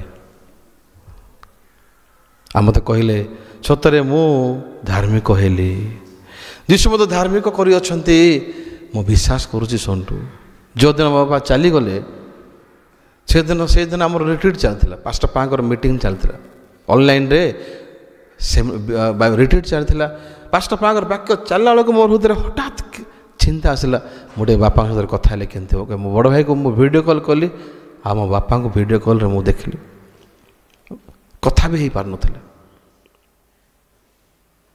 मत बहुत कष्ट लगे से दृश्य देखिक बापांकर ସେ ପରିସ୍ଥିତି ଦେଖିକି ଆମେ ତାଙ୍କୁ ପଚାରିଲି, ବାବା ତୁମେ ଧାର୍ମିକ ନା ନାହିଁ, ତୁମେ ପାପୀ ନା ଧାର୍ମିକ? ସେ ମୋତେ ଆକ୍ସନରେ କହିଲେ ଧାର୍ମିକ ବୋଲି।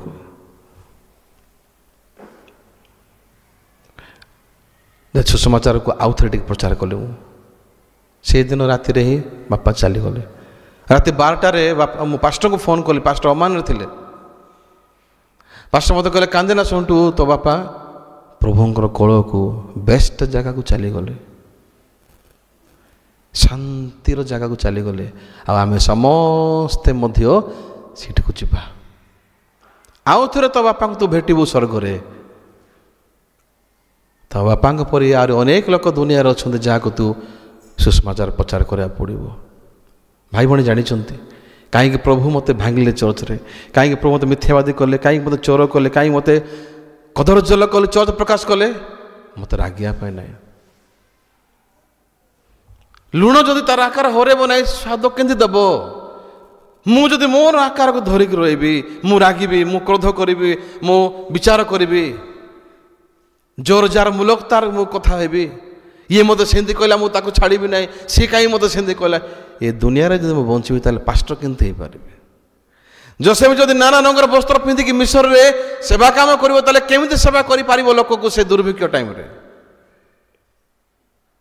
ହେଇପାରିବ? ମୁଁ କେବେ ମୋତେ ଜାଣିନଥିଲି କାହିଁକି ପରମେଶ୍ୱର ଦାସ ମୋତେ ଆଘାତ କରୁଛନ୍ତି, କାହିଁକି ପ୍ରଭୁ ଦାସ ମୋତେ ପିଟୁଛନ୍ତି।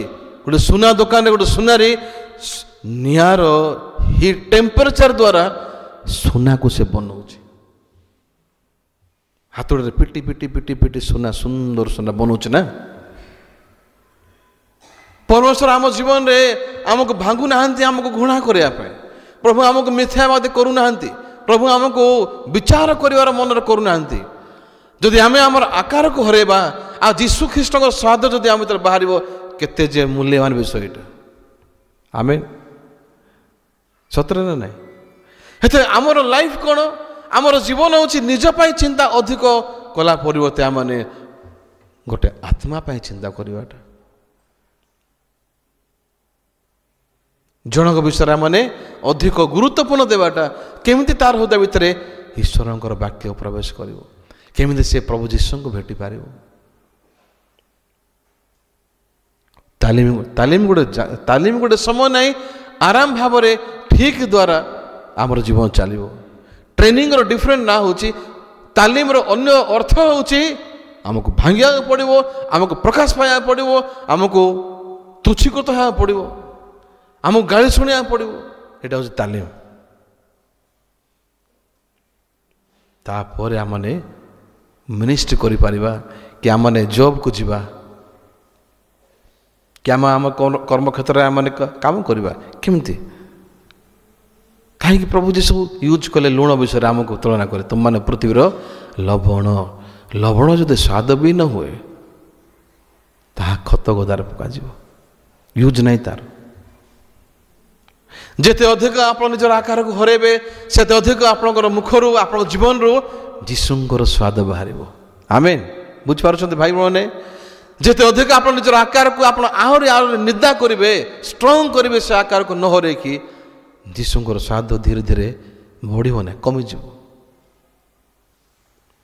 ବିଭିନ୍ନ ପ୍ରକାର ଲୋକମାନେ, ବିଭିନ୍ନ ପ୍ରକାର ସ୍ଥିତିର ଲୋକକୁ ଭେଟୁଛି ମୁଁ ସବୁଦିନ।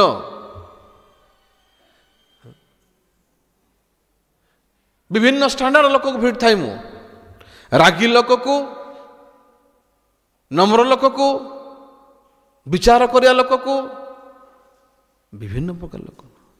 କିନ୍ତୁ ସମସ୍ତଙ୍କୁ ଯୀଶୁ ଭଲ ପାଉଛନ୍ତି କହିକି ମୁଁ ଏ ବାଇବଲରେ ଦେଖୁଛି। ଯଦି ପରମେଶ୍ୱରଙ୍କର ହୃଦୟ ଦ୍ୱାରା ଯଦି ବଞ୍ଚିବା ମାନେ, ତାହେଲେ କ'ଣ ଅସୁବିଧା ଆମ ପାଇଁ? ସେଥିପାଇଁ ଆଜି ଶେଷରେ ମୁଁ ଗୋଟେ ବିଷୟ କହିବାକୁ ଚାହୁଁଛି। ଥିଓରିଟିକାଲ ନାହିଁ, ଯଦି ପ୍ରାକ୍ଟିକାଲ ମୁଁ ନିଜକୁ ଚେକ୍ କରିବି ଯେ ମୋର ହୃଦୟ କାହା ଆଡ଼କୁ ବନ୍ଦ ଅଛି, ଆଉ କାହିଁକି ବନ୍ଦ ଅଛି, ଆଉ ଏଇଟା ଯଥାର୍ଥ କି ବନ୍ଦ ହେବାଟା। ଯଦି ଷ୍ଟିଫାନ ଯଦି ସେ ଲୋକଙ୍କୁ କ୍ଷମା କର ବୋଲି ପ୍ରାର୍ଥନା କରୁଛନ୍ତି, ଯେଉଁ ଲୋକ ତାଙ୍କୁ ପଥର କାଢ଼ିକି ମାରୁଛନ୍ତି, ତାହେଲେ ମୁଁ ଆଉ କେଉଁ ବିଷୟରେ ମୋର ହୃଦୟରେ କ୍ରୋଧ ରଖିପାରିବି ଜଣଙ୍କ ଆଡ଼କୁ? जो जीशु ख्रीष्ट जी कि मो पर पापी मनुष्य पाई लज्जित हेले क्रूसर टंगा गले रक्त झरेले करोड़ा प्रहार खाइले से कि से मते कहउछन्ते हे पिता एमान को क्षमा कर कोन करूछन्ते मन जानि ना तले आमे कोन जीशु ठार अधिक बड़ आमे कोन जीशु ख्रीष्ट ठार ऊपर लोक केबे भी नहीं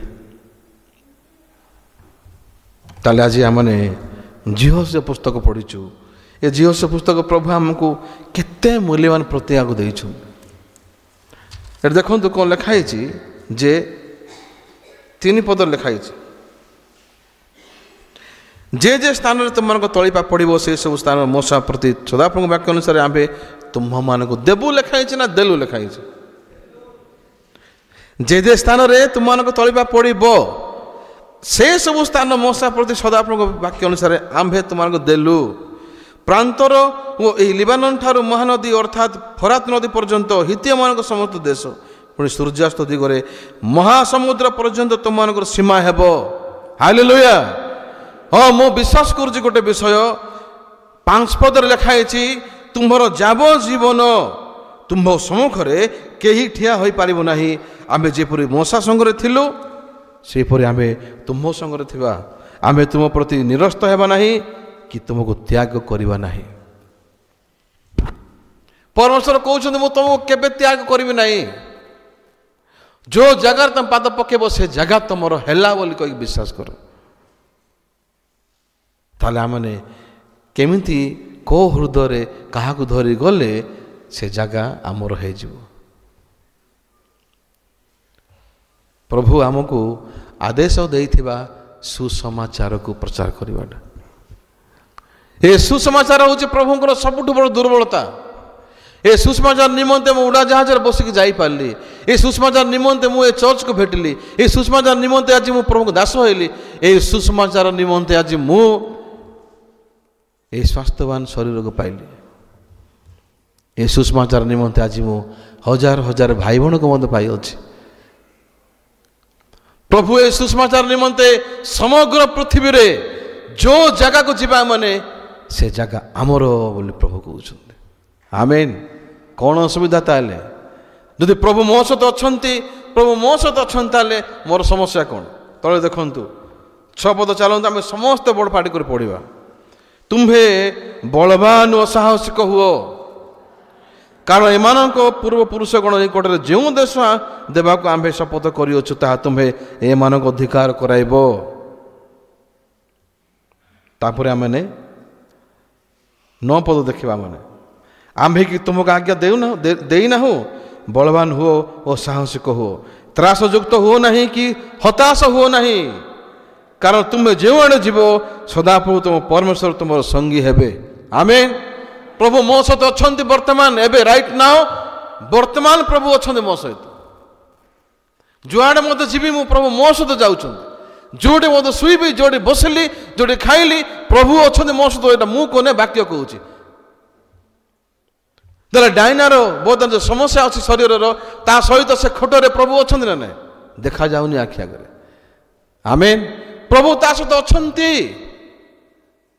को प्रभु अच्छा जो प्रभु मूर्ति को जय कर प्रभु अच्छा जो प्रभु को समाज उठिला प्रभु अच्छा जो प्रभु के पाप को जीतिक से अनंत जीवन देवा प्रभु अच्छा पाखे ए रोग कष्ट ए समस्या गुड़ाक मारे नहीं ईश्वर आम हृदय को नम्र करने अधिक जपरी आमने प्रभु सहित जड़ित होगा प्रभु आमको ये समस्या दौरान आमेन प्रभुंर हृदय ना प्रभुंर लक्ष्य ना आम रोग देकी आमको मारे प्रभुंर लक्ष्य ना आमको समस्या देकी अभाव देकी आम को त्रासयुक्त करने यदि प्रभुंर मन सेमती था कहीं लिखले से त्रासयुक्त हो ना हताश हो ना निराश हो ना बलवान हो साहसिक हो को लोक बलवान हम जार बल ना को लोक साहसिक हम जार साहस ना से साहसिक हाँपाई प्रभु कहते ना आमेन से आमर जीवन रे ए रोग समस्या अभाव आमको प्रभु जाणिक दौरान जमी आमर हृदय भर मैंने प्रभु को खोजी पारिबा हे प्रभु तुम छड़ा मु किसी करि ना यहाँ ही गोटे विषय जहाँकि मत तुम सहित जड़ित करने नौ ଯୀଶୁ କହିଲେ ଏହି ପୀଡ଼ା ମୃତ୍ୟୁ ନିମନ୍ତେ ନୁହେଁ କିନ୍ତୁ ଈଶ୍ୱର ଗୌରବ ନିମନ୍ତେ। ମୁଁ ସମ୍ପୂର୍ଣ୍ଣ ଭାବରେ ବିଶ୍ୱାସ କରୁଛି ମଣ୍ଡଳୀରେ ଯେଉଁ ଲୋକ ରୋଗାଗ୍ରସ୍ତରେ ପଡ଼ୁଛନ୍ତି, ଯେଉଁମାନଙ୍କର ଅଭାବର ସମସ୍ୟା ହେଉଛି, ଯେଉଁମାନଙ୍କର ସମସ୍ୟା ଅଛି, ସେମାନଙ୍କ ପଛରେ ପ୍ରଭୁଙ୍କର ହାତ ଅଛି। ସେମାନଙ୍କର ସମସ୍ୟାର ଯୋଜନାକର୍ତ୍ତା ପ୍ରଭୁ ଅଛନ୍ତି। ଆଉ ମନୁଷ୍ୟକୁ କେବଳ ପ୍ରଭୁ ସ୍ୱେଚ୍ଛାକୃତ ଭାବରେ ଦୁଃଖ କ୍ଲେଶ ଦିଅନ୍ତି ନାହିଁ ଲେଖା ହେଇଛି ବାଇବଲରେ। ବିଳାପ ପୁସ୍ତକର 3:33 ଲେଖା ହେଇଛି। ସଦାପ୍ରଭୁ ମନୁଷ୍ୟ ସନ୍ତାନଗଣକୁ କେବଳ ସ୍ୱେଚ୍ଛାରେ କ୍ଲେଶ ଦିଅନ୍ତି ନାହିଁ। ହାନ୍ନାର ଗର୍ଭକୁ ପ୍ରଭୁ ବନ୍ଦ କରିନଥିଲେ ହାନ୍ନାକୁ ମାରିବା ପାଇଁ। ସେ ହାନ୍ନାର ଗର୍ଭକୁ ପ୍ରଭୁ ରୁଦ୍ଧ କରୁଥିଲେ। ପରବର୍ତ୍ତୀ ସମୟରେ ସେ ହାନ୍ନାଙ୍କର ଗର୍ଭରୁ ହିଁ କିଏ ଜନ୍ମ ହେଲା? ସାମୁଏଲ ଜନ୍ମ ହେଲା। ଆଉ ଭବିଷ୍ୟତ ବକ୍ତା ହେଇଗଲା ସେ।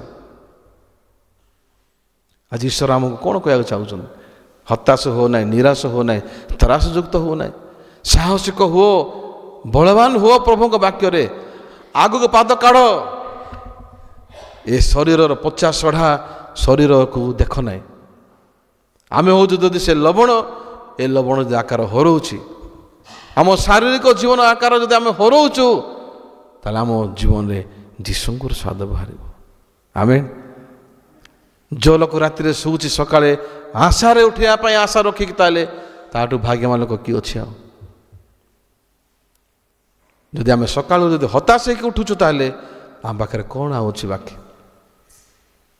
କିନ୍ତୁ ଆମ ପାଖରେ ମଣ୍ଡଳୀ ଅଛି, ଆମ ପାଖରେ ପ୍ରଭୁଙ୍କ ଦାସମାନେ ଅଛନ୍ତି, ଆମ ପାଖରେ ପ୍ରଭୁଙ୍କର ବାକ୍ୟ ଅଛି, ପ୍ରଭୁ ଅଛନ୍ତି ମୋ ସହିତ, ଆପଣଙ୍କ ସହିତ। ସେଥିପାଇଁ ପ୍ରଭୁ କହୁଛନ୍ତି ତମେ ବଳବାନ ହୁଅ, ସାହସିକ ହୁଅ, ହତାଶ ହୁଅ ନାହିଁ। ତମେ ଯେଉଁ ଜାଗାରେ ପାଦ ପକାଇବ ସେ ଜାଗା ତମର ହେବ ହେଲା କହିକି ତମେ ବିଶ୍ୱାସ କର। am I dominating or I am dominate? ମୁଁ ଅଧିକାର କରୁଛି ନା ମୁଁ ଅଧିକାର କରାଯାଉଛି? ମୁଁ ରାଜତ୍ୱ କରୁଛି ନା ମୁଁ ରାଜତ୍ୱ କରାଯାଉଛି? ମୁଁ କର୍ତ୍ତୃତ୍ୱ କରୁଛି ନା ମୁଁ କର୍ତ୍ତୃତ୍ୱ କରାଯାଉଛି? ମୁଁ କର୍ତ୍ତୃତ୍ୱ କରିବା ଲୋକ, ମୁଁ ରାଜତ୍ୱ କରିବା ଲୋକ, ମୁଁ ଅଧିକାର କରିବା ଲୋକ। ଯେଉଁ ଜାଗାରେ ପାଦ ପକାଇବା ମାନେ ସେ ଜାଗା ଆମର। ଏଇଥର ଆମମାନଙ୍କର ଫୁଲବାଣୀରେ ବହୁତ ବଢ଼ିଆ ପ୍ରୋଗ୍ରାମ ଗୋଟେ ହେଲା। ଅନେକ ଛାତ୍ରଛାତ୍ରୀ ଆସିଥିଲେ। ନେକ୍ସଟ ମନ୍ଥରେ ଆମଙ୍କର ପିସ୍ ପ୍ଲାଣ୍ଟର ୱାର୍କସପ୍ ଅଛି। ଗୋପାଳପୁର ବିଚ୍ରେ ହେବା ପାଇଁ ପ୍ରସ୍ତୁତ ଚାଲିଛି। ଆମର ଚର୍ଚ୍ଚର ୟୁଥ୍ ମାନଙ୍କର direction should be change. Youth ମାନଙ୍କର ଦିଗ, ୟୁଥ୍ ମାନଙ୍କର ଲକ୍ଷ୍ୟର ଡିରେକ୍ସନ୍ଟା ଚେଞ୍ଜ କରିବା ଦରକାର। ପ୍ରଭୁଙ୍କୁ ବଶୀଭୂତ ହେଇକି ପ୍ରଭୁ କ'ଣ ପାଇଁ ଆମ ଜୀବନରେ ଏ କାମ କରୁଛନ୍ତି। ଯେତେ ଅଧିକ ଆମେ ଯୀଶୁଙ୍କୁ ନେଇକି ବଞ୍ଚିବା, ସେତେ ଅଧିକ ଆମ ଜୀବନ ସ୍ୱଚ୍ଛ ହେବ, ପବିତ୍ର ହେବ, ନିର୍ମଳ ହେବ, ସଠିକ୍ ହେବ, ସତ୍ୟ ହେବ। ଯେତେ ଅଧିକ ଆମେ ଶରୀର ବସରେ ବଞ୍ଚିବା, ତାହେଲେ ଆମର ଜୀବନ କୁକର୍ମ ଜୀବନ ହେଇଯିବ। ଆମ ଜୀବନରେ କୌଣସି ସତ୍ୟତା ରହିବ ନାହିଁ। ସେଥିପାଇଁ ଯେତେ ଅଧିକ ଆମେ ବାକ୍ୟକୁ ଶୁଣୁଛୁ, ସହଭାଗିତା ପାଉଛୁ, ସେତେ ଅଧିକ ଆମେ ଏ ଶରୀରକୁ ଆମେ ବିଚ୍ଛେଦ କରିପାରିବା। ଆମେନ୍। ଆମର ସମସ୍ତ ଭାଇ ଆରେ ଭଉଣୀମାନେ ଯଦି ଏ ବିଷୟକୁ ଯଦି ଆମେ ଗଭୀରରେ ଚିନ୍ତା କରିବା, ତାହେଲେ ଆମେ ଆଗକୁ ବଢ଼ିବା ଦରକାର। ବୋଧେ ଅନେକ ଜାଗାମାନଙ୍କରେ ଲୋକମାନେ ଜଗିଛନ୍ତି ଆମଠାରୁ ସୁସମାଚାର ଶୁଣିବା ପାଇଁ। ଅନେକ ଜାଗାରେ ଲୋକମାନେ ତୁର୍ଷିତ ଅଛନ୍ତି ସୁସମାଚାରକୁ ଶୁଣିବା ପାଇଁ। ଆଉ ଏ ସୁସମାଚାର ଯେତେବେଳେ ଆମେ ଦେଉଛୁ ତାଙ୍କୁ ପ୍ରଚାର ମାଧ୍ୟମରେ, ସେ ଲୋକମାନେ ଆନନ୍ଦିତ ହେଉଛନ୍ତି, ନୂତନ ଜନ୍ମ ହେଉଛନ୍ତି ତାଙ୍କର। ହେଲେ ଆସନ୍ତାକାଲି ମଧ୍ୟ ଆମର ନୂଆ ଜାଗାରେ ପ୍ରଚାର କରିବା ପାଇଁ ଇନଭାଇଟେସନ୍ ମିଳିଛି ମୋତେ। ଦେନ୍ ବର୍ତ୍ତମାନ ଏ ୱିକ୍ରେ କ୍ରମାଗତ ଭାବରେ ସୁସମାଚାର ପ୍ରଚାର କରିବା ପାଇଁ ପ୍ରଭୁ ଦେଇଛନ୍ତି ସୁଯୋଗ। କେତେ ମୂଲ୍ୟବାନ ବିଷୟ ଏଇଟା। ଆମର ସମସ୍ତ ଭାଇ ଆରେ ଭଉଣୀମାନେ ଆପଣମାନେ ପ୍ରଚାର କରନ୍ତୁ, ଫୋନ୍ ମାଧ୍ୟମରେ, ଜୁମ୍ ମାଧ୍ୟମରେ, ୟୁଟ୍ୟୁବ୍ ମାଧ୍ୟମରେ, ଯେକୌଣସି ମାଧ୍ୟମରେ ହେଉ, ସରଳ ଭାବରେ ହେଉ କିମ୍ବା କପଟି ଭାବରେ ହେଉ, ଖ୍ରୀଷ୍ଟଙ୍କୁ ପ୍ରଚାରିତ କରିବା ମୋର ଆନନ୍ଦ କହିକି ସାଧୁ ପାଉଲ କହୁଛନ୍ତି। ମୁଁ ଆଶା କରୁଛି ଯେମିତି ଆମମାନେ ଅନ୍ୟ ବିଷୟକୁ ଫୋକସ୍ କଲା ପରିବର୍ତ୍ତେ ଅଧିକ ବିଷୟ ଫୋକସ୍ କରିବା, ଆମମାନେ ପ୍ରଭୁ ଯୀଶୁଙ୍କର ହୃଦୟ ଗ୍ରହଣ କରିବା ପାଇଁ। ସପ୍ତାହ ସପ୍ତାହ ଅଦୃଶ୍ୟ ହୁଅନ୍ତୁ ନାହିଁ। ଯେତେ ଅଧିକ ପାରୁଛନ୍ତି ଆପଣ ମଣ୍ଡଳୀକୁ ଯିବା ଆସିବା ପାଇଁ ସମୟ ରଖନ୍ତୁ। ଯେତେ ଅଧିକ ସମୟ ପାଉଛନ୍ତି ଆପଣ ପ୍ରଭୁଙ୍କ ସହିତ ଜଡ଼ିତ ଜୀବନ ବିତାନ୍ତୁ। ନିଜ ଭିତରେ ପଶିଯାଆନ୍ତୁ ନାହିଁ, ନିଜ ଭିତରେ ପଡ଼ିଯାଆନ୍ତୁ ନାହିଁ। ହାଲିଆ ଛଡ଼ା, ହତାଶ ଛଡ଼ା ଆଉ କ'ଣ ପାଇବା? ମାନେ ସେଥିପାଇଁ ଏ ବାକ୍ୟରେ ଲେଖା ହେଇଛି ପ୍ରଭୁ କହୁଛନ୍ତି ମୁଁ ତମକୁ ଛାଡ଼ିବି ନାହିଁ, ଅଛି ତମ ସହିତ। ଠିକ୍ ଅଛି, ମୁଁ ଆଜି ଏତିକି କହିବି, ପ୍ରାର୍ଥନା କରିକି ସରେଇବା। ପରମେଶ୍ୱର ଧନ୍ୟବାଦ ଦେଉଛୁ, ତୁମେ ବହୁତ ମୂଲ୍ୟ ସମୟ ଦେଲ ଆଜି ରବିବାର ଦିନ ଉପାସନା କରିବା ପାଇଁ। ପ୍ରଭୁ ଯଦି ଆମମାନେ ଗୋଟେ ଲୋକ କଦର୍ଯ୍ୟ ଦୁଷ୍ଟ ମନ୍ଦ ଲୋକ, କିନ୍ତୁ ପ୍ରଭୁ ତୁମେ ଆମକୁ ଲବଣ ସଦୃଶ ପ୍ରଭୁ ତୁମେ ଆମକୁ ତୁଳନା କରିଅଛ। ଆଉ ଲବଣ ନିଜର ଆକାରକୁ ହରାଇଲେ ହିଁ ଯେମିତି ସ୍ୱାଦ ଦେଉଛି, ସେମିତି ପ୍ରଭୁ ଆମମାନେ ନିଜର ଶାରୀରିକ ବିଷୟ ଗୁଡ଼ାକ ଯେତେବେଳେ ଆମମାନେ ଆକାର ହରାଉଛୁ, ସେହି ସମୟରେ ପ୍ରଭୁ ତୁମର ସ୍ୱାଦକୁ ଅନ୍ୟମାନେ ଚାଖି ପାରୁଛନ୍ତି। ଧନ୍ୟବାଦ ଦେଉଛୁ ପ୍ରଭୁ, ତୁମେ ଆମକୁ ଏ ସତ୍ୟ ସୁଷମାଚାର ଦେଲ ପ୍ରଭୁ। ତୁମ ରକ୍ତ ଦ୍ୱାରା ତୁମେ ଆମମାନଙ୍କୁ ପବିତ୍ରକୃତ କଲ, ପାପ ଧୋଇଦେଲ ପ୍ରଭୁ। ମଣ୍ଡଳୀରେ ଥିବା ପ୍ରତ୍ୟେକ ଭାଇ ଆରେ ଭଉଣୀମାନେ ସମସ୍ତେ ଯେପରି ଆମମାନେ ପ୍ରଭୁଙ୍କ ସାମ୍ନାରେ ବଞ୍ଚିବୁ, ଆଉ ଯେପରି ଆଜି ଆମର ଜିହୋସ ପୁସ୍ତକ ବାକ୍ୟକୁ ପ୍ରତିଜ୍ଞାକୁ ତୁମେ ଦେଲ, ସତରେ ଆମେ ଯେଉଁ ଜାଗାରେ ମଧ୍ୟ ଆମମାନେ ପାଦ ପକାଇବୁ ସେ ଜାଗା ଆମର ହୋଇଯିବ। ଏ ସୁଷମାଚାର ପ୍ରଭୁ ଯୁଆଡ଼େ ମଧ୍ୟ ଆମେ ନେବୁ ପ୍ରଭୁ, ହଁ ପ୍ରଭୁ ଲୋକମାନେ ଏ ସୁଷମାଚାର ଦ୍ୱାରା ଅନନ୍ତ ଜୀବନ ପ୍ରାପ୍ତ ହେବେ ପ୍ରଭୁ। ହଁ ପ୍ରଭୁ ଯାହା ମଧ୍ୟ ଆମମାନଙ୍କର ଜୀବନଯାପନ କଲା ସମୟରେ ଆବଶ୍ୟକ, ତୁମେ ସମସ୍ତ ବିଷୟ ଯୋଗାଇ ଦିଅ। ଯାହାର ରୋଗ ଅଛି, କଷ୍ଟ ଅଛି ପ୍ରଭୁ, ସମସ୍ୟା ଅଛି, ସମସ୍ତ ବିଷୟ ପ୍ରଭୁ ତୁମ ଚରଣରେ ଦେଉଛି ପ୍ରଭୁ। ଆମର ଡାଇନାର ଦେହ ଖରାପ ଅଛି ପ୍ରଭୁ, ତୁମେ ତାଙ୍କୁ ତୁମର ସୁସ୍ଥକାରୀ ହସ୍ତ ଦ୍ୱାରା ପ୍ରଭୁ ତୁମେ ସୁସ୍ଥ କର, ଆଉ ତୁମର ଶକ୍ତି ଦ୍ୱାରା ତୁମେ ତାକୁ ଭଲ କରିଦେବ, ଯିବ ସେ ସମ୍ପୂର୍ଣ୍ଣ ଭଲ ହୋଇଯିବ। ଆଉ ପ୍ରଭୁଙ୍କ ଗୌରବ ପ୍ରଶଂସା କରିପାରିବାର ସାକ୍ଷ୍ୟକ ପାଇବ, ତୁମେ ତାକୁ ମନେ ପକାଅ। ଅନ୍ୟାନ୍ୟ ଭାଇ ଭଉଣୀମାନେ ଯେଉଁମାନଙ୍କର ସମସ୍ୟା ଅଛି, ରୋଗ ଅଛି, ଅସୁସ୍ଥତା ଅଛି, ସମସ୍ତ ବିଷୟକୁ ତୁମ ଚରଣରେ ଦେଉଛି, ତୁମେ ଭଲ କରିଦିଅ।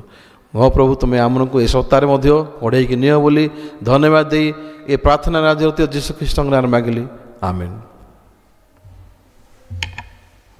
ଠିକ୍ ଅଛି, ଧନ୍ୟବାଦ।